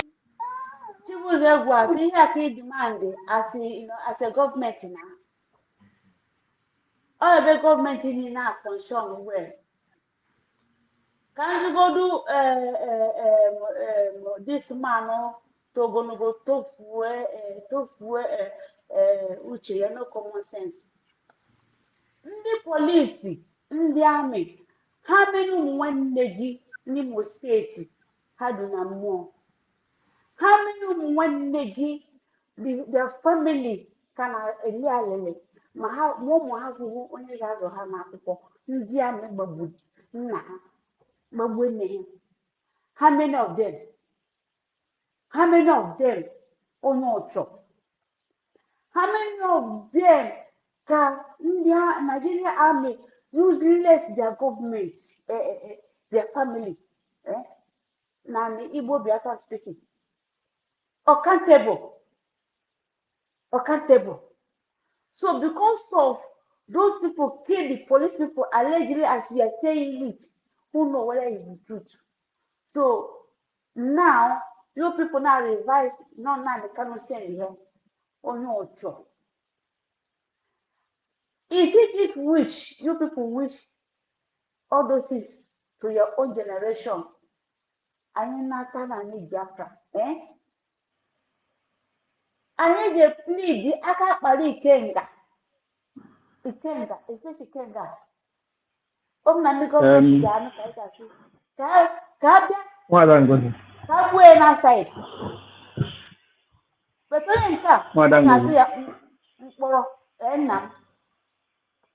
ụtụtụ ọma nne m.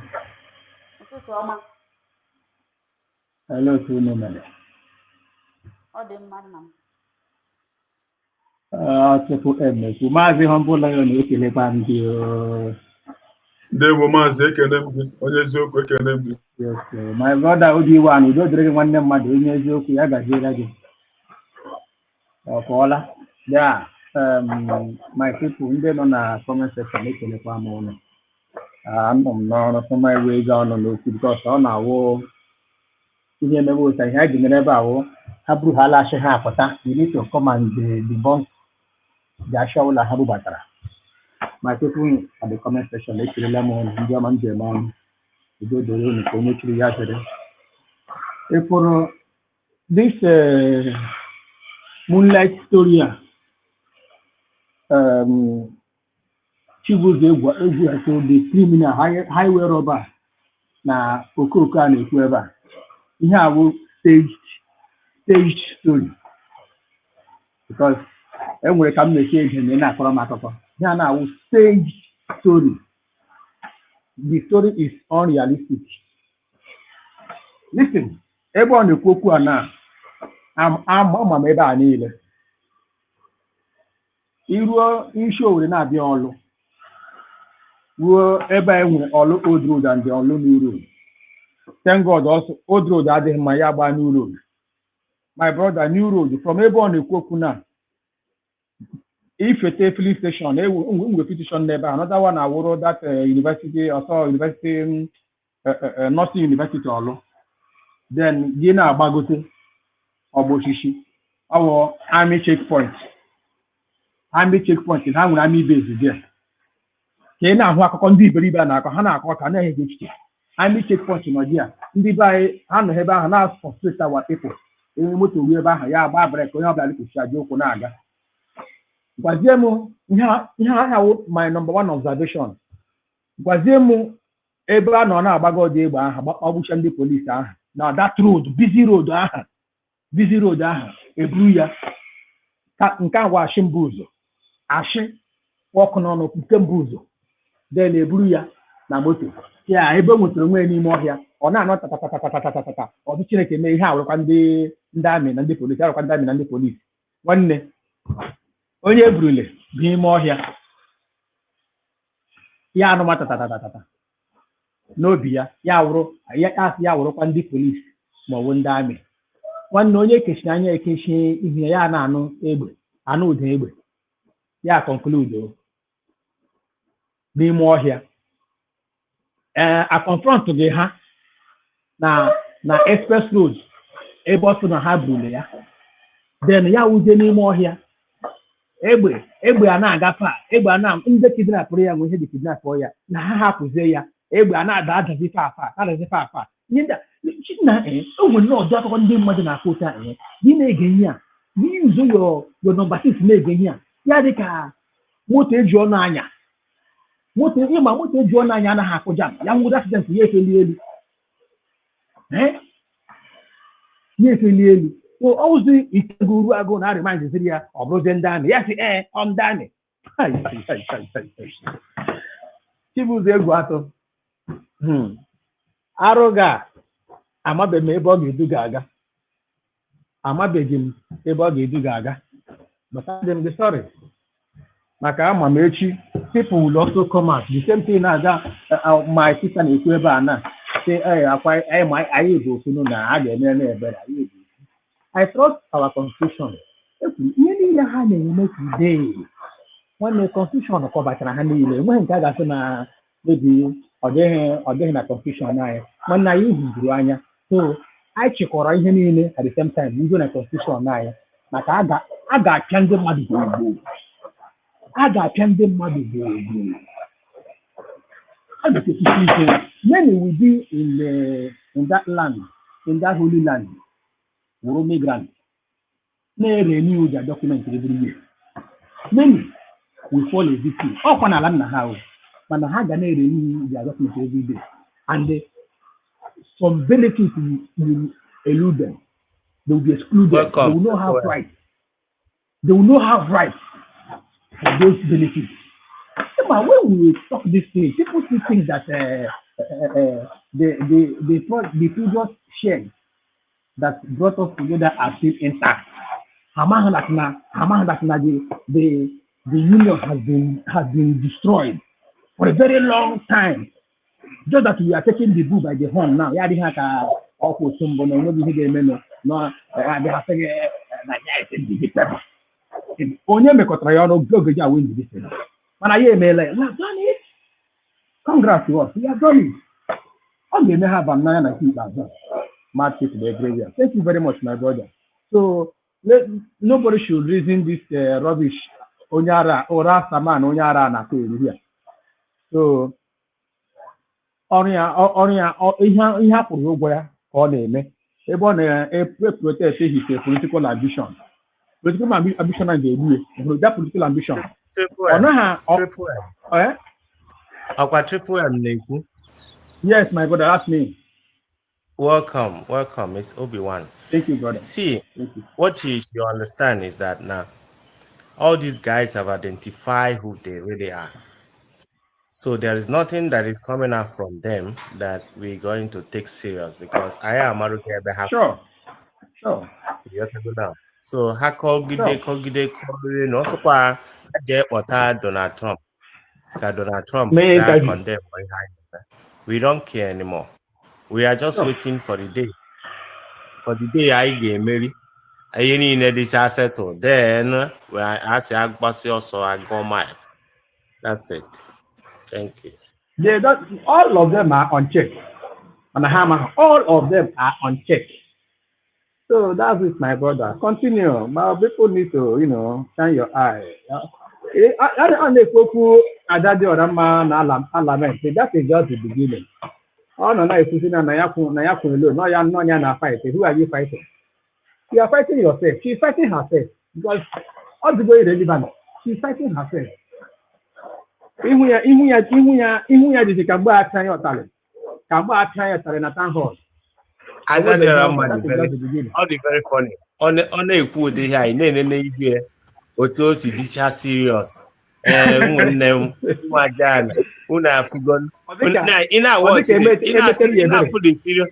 ị na-afụ the seriousness otu ihu esi wee dị iche ma ezigbo mmadụ na-ekwu ụmụnne m ụmụajana unu afụgon na ọsụsọ na onye ọwụna maazị ebe onye ọwụna nọ na ọsụsọ mmụọ nọzi na fight the fight na onweze no mmụọ na bring those people out. Ị na-enene somebody na-ekwu okwu na fight the fight ịjụọ ya onye ka ị na fight like the woman is highly delusional like afụnụbeghị m ndị mmadụ dị ya na iwe fool. You don't know that you are a fool.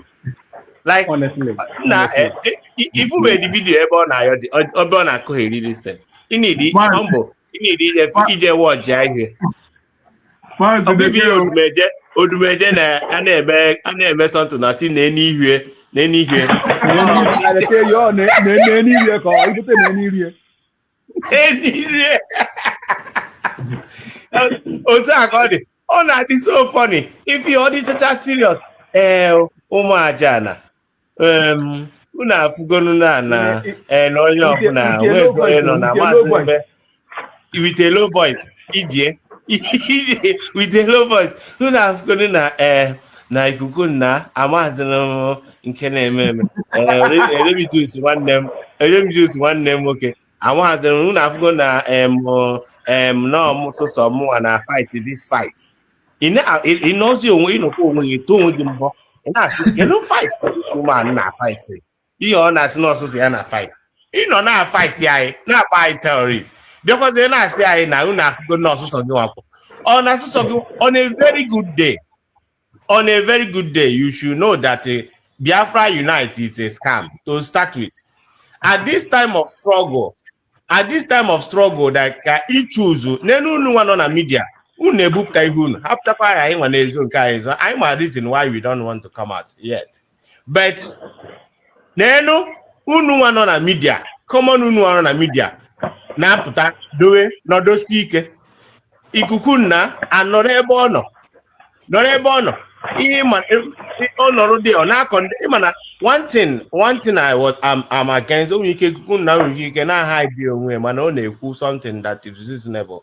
Fine, I will agree with him. But in a situation whereby you are condemning what others are doing, and yet not just condemning, you are condemning what others are doing, but yet you are not bringing another way to solve the problem. Even no problem with these people. Obi-Wan, the problem of school now, we onye dị against na ọ naghị ewepụta ihu ya mana ịmara na iwepụta na ihu o nwere ike wụrụ one thing or the other ma ọ n'ọrụ ị na-arụ ma ọ n'ebe ị nọ gị hapụ otu gị but ị ga-ewepụta ego obi na ị ga-abịa elizi ọ dị possible you don't be autocratic because you nwetagaghị isi gị ihe ga-anọwụ on a supporting side. Just look at this guy. It's all lead. Yes. Biafra pastor, akwụrụ to shemente ya. As you know that na here if could na na awụ ya. So far ọtọghị work ihu ya. You don't need to give a command. You need to remain in a low. Now support ihe ya. Don't be in command. Imagine. He had the word you na abịa na-enye command. Iwu onye ara. Na-enye command. Exactly. Ịchọ ịnọ n'isi oche. Ọchọghị inwe identity. Mana ọ chọrọ ịnọ n'isi oche. Okay, o nwezie ka o si set ngwane n'anya ọkwa ọgwalugo ọsọ o nwezi ike ebe 6 months kịta apụta ọsụ na ọ jọrọ underground no nwere reason o ji wee ji nwe ka o nyocha marụ what is going on ka o wee bịa o bidokwa ideceive kwa ndị ọ na-edeceive like that is number one red flag. Onwe onye ma onye ewu. We don't know how you look, we don't know where you are from, nothing. And Keka Messi Kowalum the mother that now our leader Uikukuna say. How can I explain that? As one day when they osi Bajodol as Josiah Kereze be Kukuna nothing. And only only no Kukuna na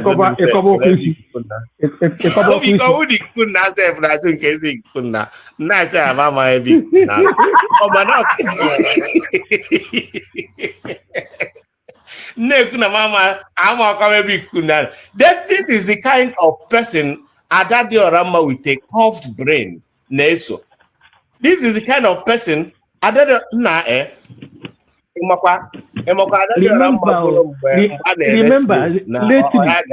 lately Adadi Orama bakwala ya wo maka na ihu ya pụta o. Lately. I mean earlier on. Yeah, earlier on. Yeah. Okay. Ojo finish here. Oh, well, yeah, na kokita no obabe. I think so remedy to call cover on. Every other person, I think that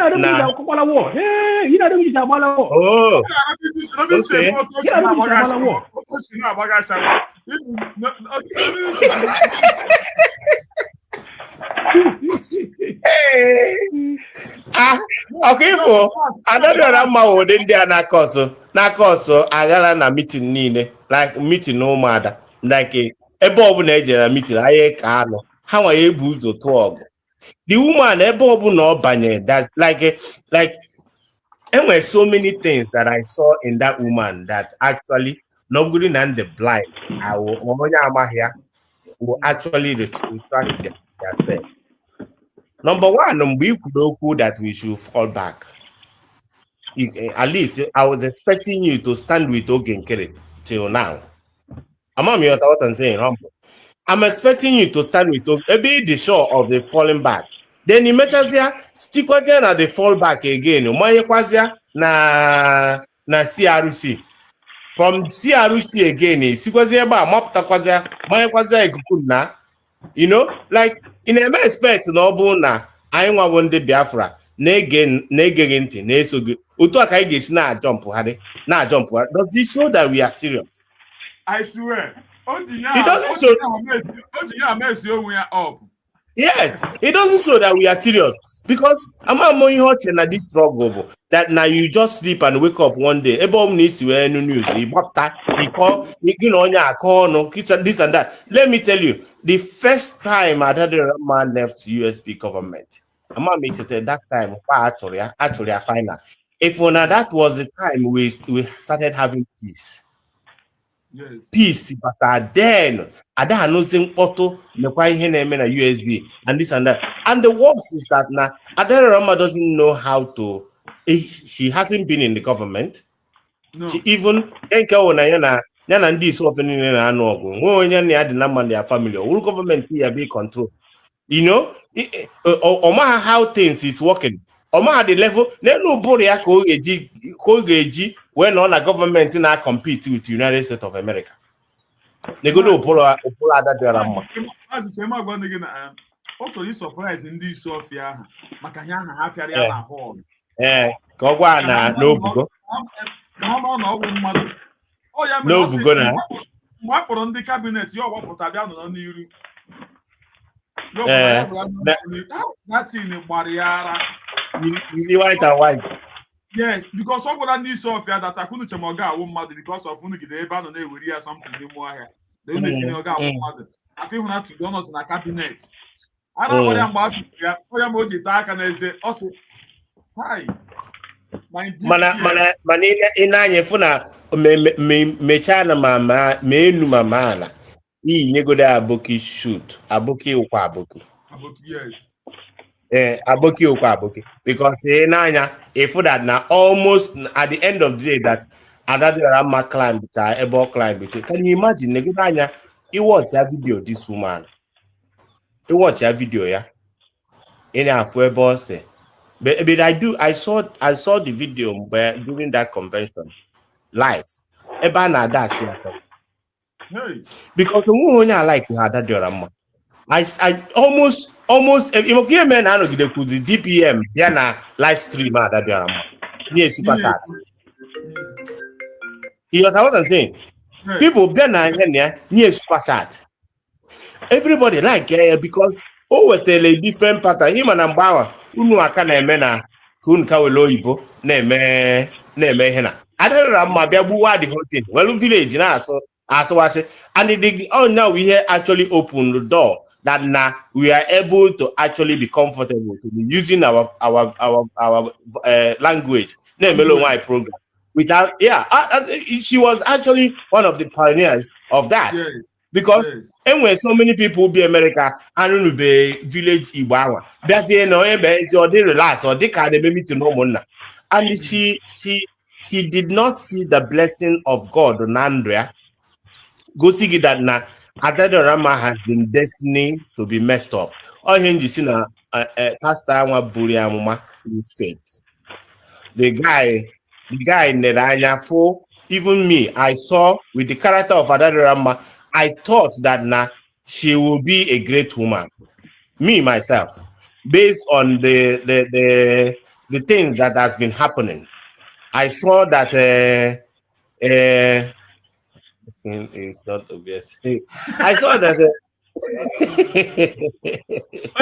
o kwesịrị ịbụ mana kọs o bụ from Isofia ọ sachapụghị ya ọ bụ na ọ bụ ihe ọkọm back bịa for forgiveness asachapụ ya ọwụ ka Adarịọra mma bụ Adarịọra mma nwere kpacha na brain onwe problem onwe kpaskom na brain because na a normal person triple M only nọkịta you cannot contradict yourself ihe kwuru tata ihe ga-ekwu echi because ị na-dissect okwu malụ nke bụ eziokwu before ikwu onye now ọ bụrụ na the thing change godo echi ịbịakwugharịkwa echi you will tell me you will still say the reason why iji kwuo ihe kwuru before.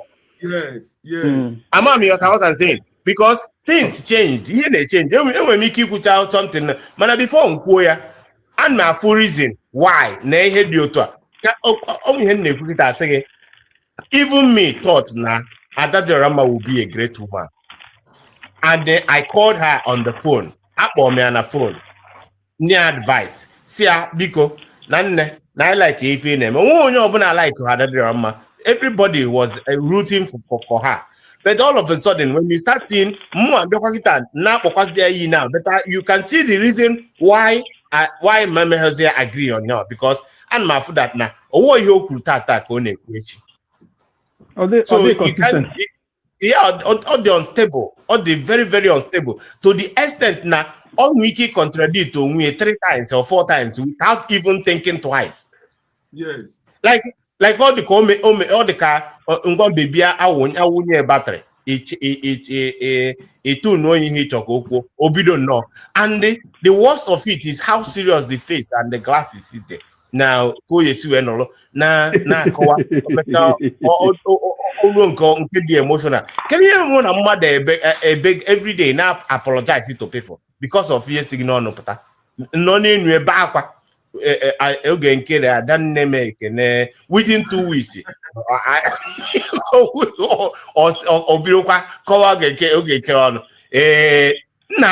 all the somehow strange all the onye agwụ na-akpa all the agwụ I don't know ka onye agwụ na-akpa and nekwa anya ogodo onye isi dị mma nobody is above mistake. The reason why you actually grow is because when you believe that information is power, you might be saying something now, and that's why on our demo, somebody or say, I stand to be corrected.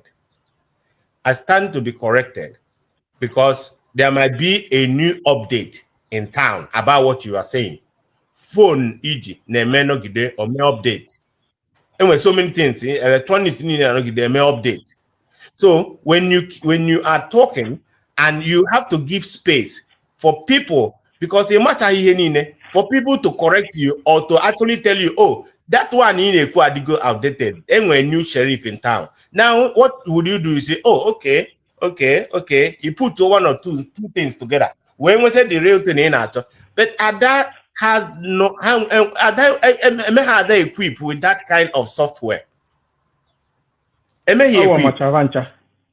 far na na-ekwu okwu ebe ha dị against that thing ọ na-ekwu ma na gịnị awụrugo ihe na otu a humble nọkịta or let's say Kerenna or ihe na ọkụ ịma na humble ọkụ ị na-eche otu ị nọkịta ịfụ onye dị against Ngozi Orabaeze ọkụ ya si abata studio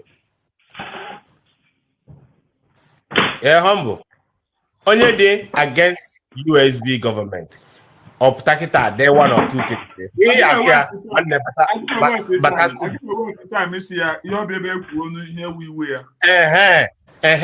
Mana, these people cannot allow you to do that.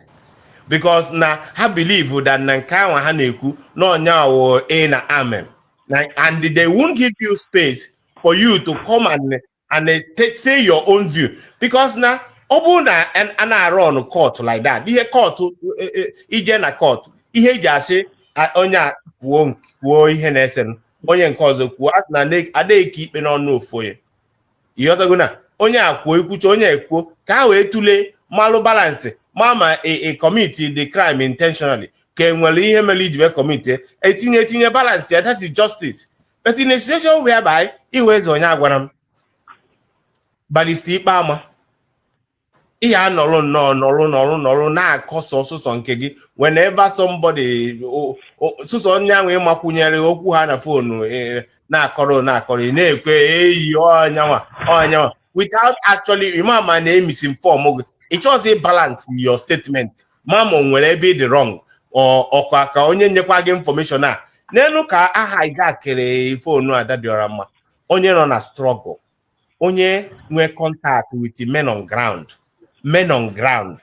ndị Nigerian military na mama ihe oche dị Nigerian government oche ma Nigerian government or village vigilante ọma na these people na employ people dey smart enwe people dey smart na alụ with the government of ichena ke ihe melo Nigerian army ji wewo imokwana back in the days you cannot operate in Africa without contacting Nigerian government first. The man bata na Africa Ibia operate without government of Nigeria knowing that you are coming into Africa. Can you go Liberia? Say alone. Or Nigerian army because they always involved. These guys are smart as well. Just that now they have misplaced the priority, everything yasa. Kitchen again gina had nobo. Iwe na anya funa na achundi bonu kegbo. Asige Simon Ekpa specifically knew why he said nobody should contact men on ground. Oma why? Because now we're not into military. Oma how to do this, that thing, that connection, that contact, so that they will not trace these people. Oma. They know. Then at the end of the day, Guinea Oma nandi low technology, onye phone nine oketa. Na mother, even TV getting at your house with my camera on there. Oh man, na mother got no na their head office, banya that TV on. Me plug ya no ko, me plug ya camera ya na roll. Hana forget. It happening, especially me in camera connect na with the internet, Wi-Fi. Connected there, like for you to use your your phone where access your camera on card very very easy. Anybody that can be able to get inside your this thing, you for everything in your house, everything, without you even also call to get off. A whole person Ada Dịọra Mma no na connect men on ground. Can no get one day I hack your phone here. Obia to hear mmiri. Obia amapụghị at all. Now I don't just now mgbe nka njimana this woman the highest fool. I mean here fool ma fool be no wa nya ma chinefo ina AI send the area. Aro oburu na-agba ọkwa kịta ka ọ mazi kịta na AI na-arụ ọrụ iwepụta ha ihe adị ọka the voice Madam Bauer, if you say Prime Minister say follow back. Enough for follow back. Or fall because go back at the end of the door, fall pass back again. If na Adomaku Mboja confess what happened to her. Omaku also now pastor at in a condition on that. No nyakode if no on a because neighbor support no na United States of Biafran government now. Okay, so Nando about Ada Dịọra Mma gbanye camera today now. Onye obuna no la na. Oh, I'm telling you, obuna all kind of money maguna on our expert na how so na DOS now so ihe name majority of them the DOS then because how they believe in habit of this struggle on time. Majority of them. So now for them only see how can they end up being a floor member again? Ebe has ubunande na control here before. And now una ofunde ngozo arabeze ha na pharmacy diana ha esi ebe asi no work after no bezia this in charge of our affair. Then how I knows in this oche ibia ina asikwa ha no kwaziana. because mgbe ha nọ na agitation, everybody is a suspect. Everybody is a suspect. So ndị a nọzia n'ihu mgbe ahụ ha amazi ihe na-eme na ha na-ebelieve na hijack go the distance. So ha bịa ha cheki ha sị na aka mma na ha nọ na-eche Nnamdi Kanu ka ọ fụta. Ọchịchị a ka ha nọ na-eche. Ịjụọ ha ka ihe ha na-eme asị na ha nọ underground. Ndị otu achala ugo na ha nọ underground. Ha nọ underground. Ha megide na afọ na-atọ na Nnamdi Kanu nke ama m ihe aka nọ underground eme. But when you're supposed to use your brain as a person, Chukwu nakere nye ọgụgụ isi, ma that na everybody nwere ọrụ nke ya.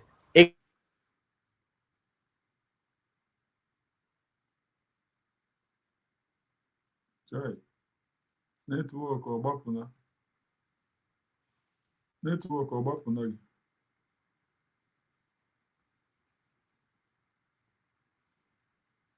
Maazị netwọk gị anụmanụ ihe ị na-ekwu. Ndewo mankind, ndewo mankind.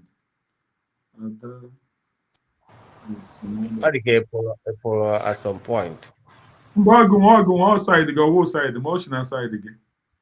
Oh, okay. Go ahead.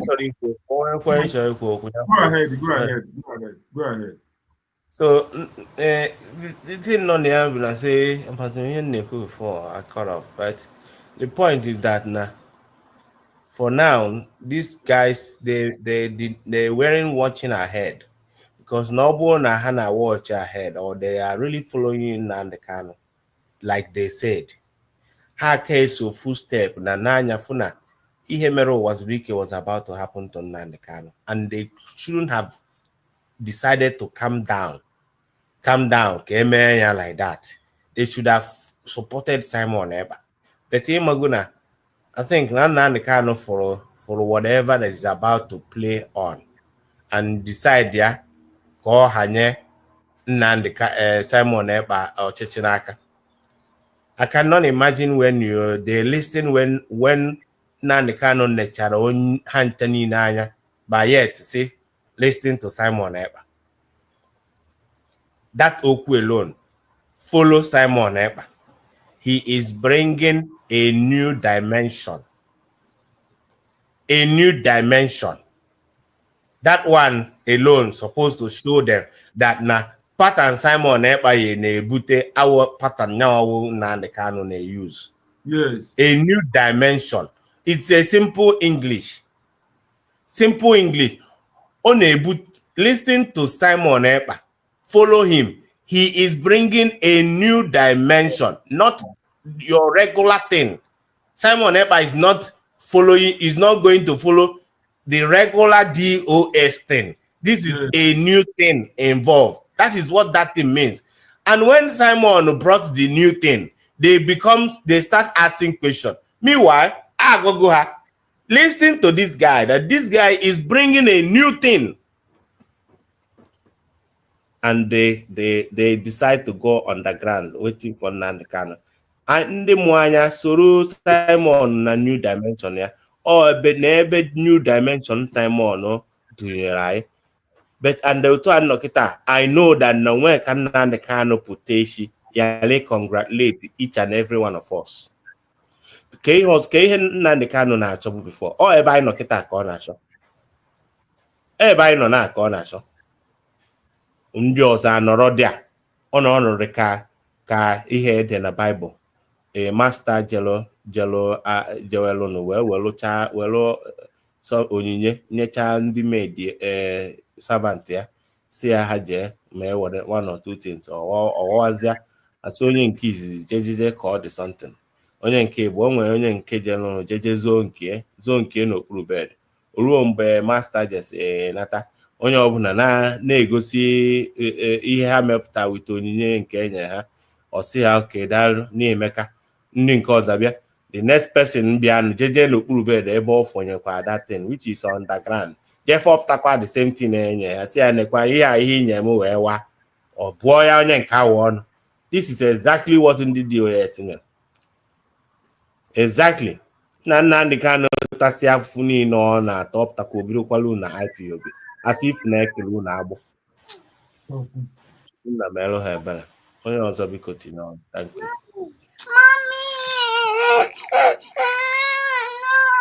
Mazi Humble, can you go the sharp this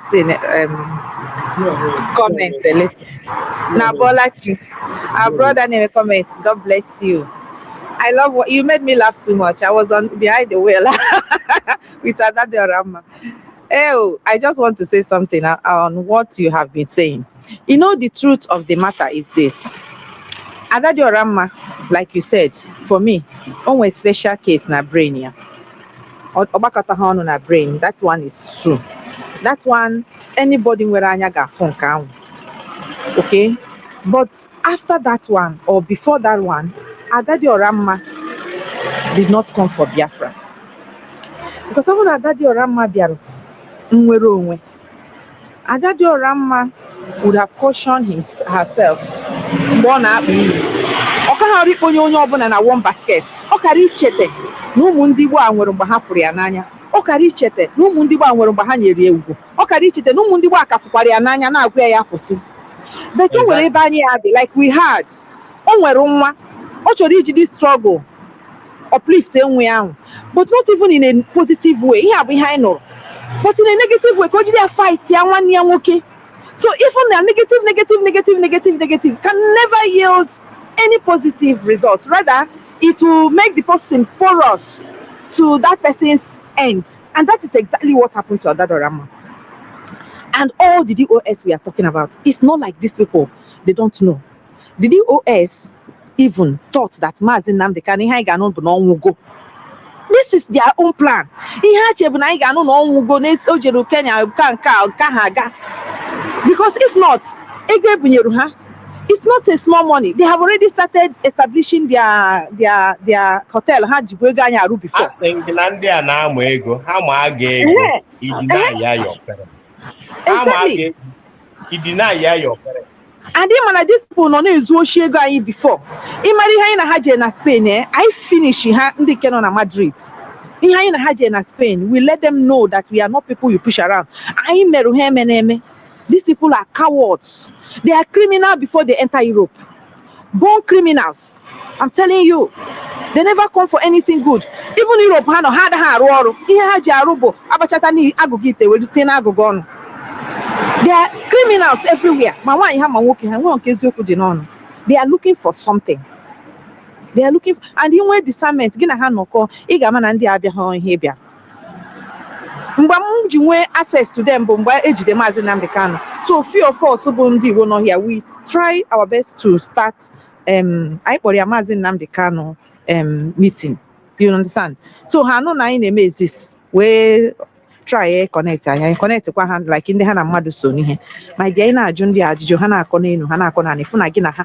If that's voice of criminal command, that's Nigerian mentality, juru na ha ncha niile. They thought, in fact, this DOS nyere ha mere ha na-efilu na ha bụ Tinubu. That is the same thing that is destroying all of them that belong in that camp. They are looking for positions. They are looking for something. They are not looking for what you are looking. They are not never looking for what we are looking, never. But thank God for the Congo Arabuese. The medicine that you understand? God gave us a perfect. It's PM for India, but PM they come. Kaijiri Obioma and they are the first phase, Bana second phase. But not knowing that it will be the way it is. It's not these people that sold Mazi Simon Ekpa. It's the president of Finland. He is the one I'm accusing, and this useless Sarah Sane of the new ambassador of Finland to Nigeria. That small girl, and they will suffer in this life. Oh, how about this nonsense in their evidence? This no, it's those people. About that gas, generation. Oh, how our PM never believed that this president of today, PM campaigned for him heavily. PM gave C campaign or Bata name exposition. If he can, we are working C campaign. He was shuttling the two. After that, this man sold his soul for money. Sold his soul for money of integrity. The president of Finland has no integrity, and we never have, because a man of integrity, you cannot buy the conscience of that man or woman, no matter how bad it is. I'm telling you, no matter how bad it is, you can't buy the conscience of that woman. Can we go feel here, Meru? Why Mbappé retire? I am still now. This useless Nigerian system. Only Jugo before or by retirement, then retirement, and now all this. Then things were so tight. Mom no we are business about being that change governing. Mom na all fashion this thing. Ndi kuzi ko na akwara but change go and never nowhere. They are not even. They don't know how what. Hana cheno onye ndi duadua onye na do suit na do wedding gown. So the whole thing and that industry time was so tight. Do you know that for good 1 year, the family were struggling hard even to eat, but we never go to theft. We never stole anything. We don't know that people were watching us. God heaven knows this, and I'm telling you. Do you know that at a time, some people in the village, they now Mom was surprised. We have our small garden and all that. Mom was surprised. What are you doing? They say, no, we have been watching you people. Not retirement. Many of them, they because say, for what? For what will I do that? For what? They were so shocked. People were watching. We were all shocked. Like, for real? You go to where you didn't take it, you didn't put something, and you take things from there. We can't do that. We can't. And did you know the miraculous thing? After that very phase of this thing, everything now changed to good. So some certain period of life in somebody's life, maybe a life of trial, you must be tried before you are elevated. But when that spirit of cheating, that spirit of envy, and that spirit of whatever doing on or my dear, take in a central bank. It is inborn. So these people, they have agenda before they came to mingle with us.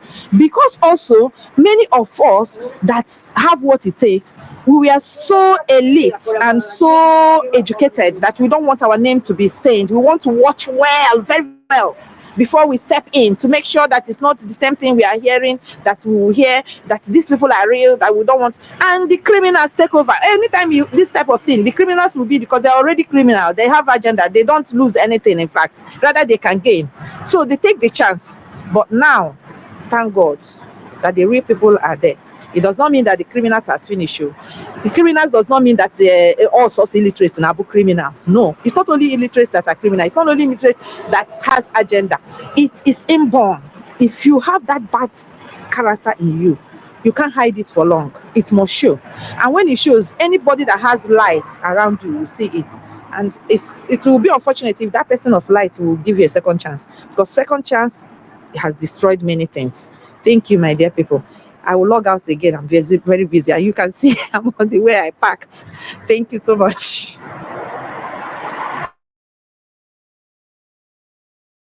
Day one, thank you so much. Umu Biafra, Chupu goes you day one, Konye Shiyazenunu, Konye Shiyazenu. Bye bye, no. Bye bye, no. Bye bye, no. Bye bye.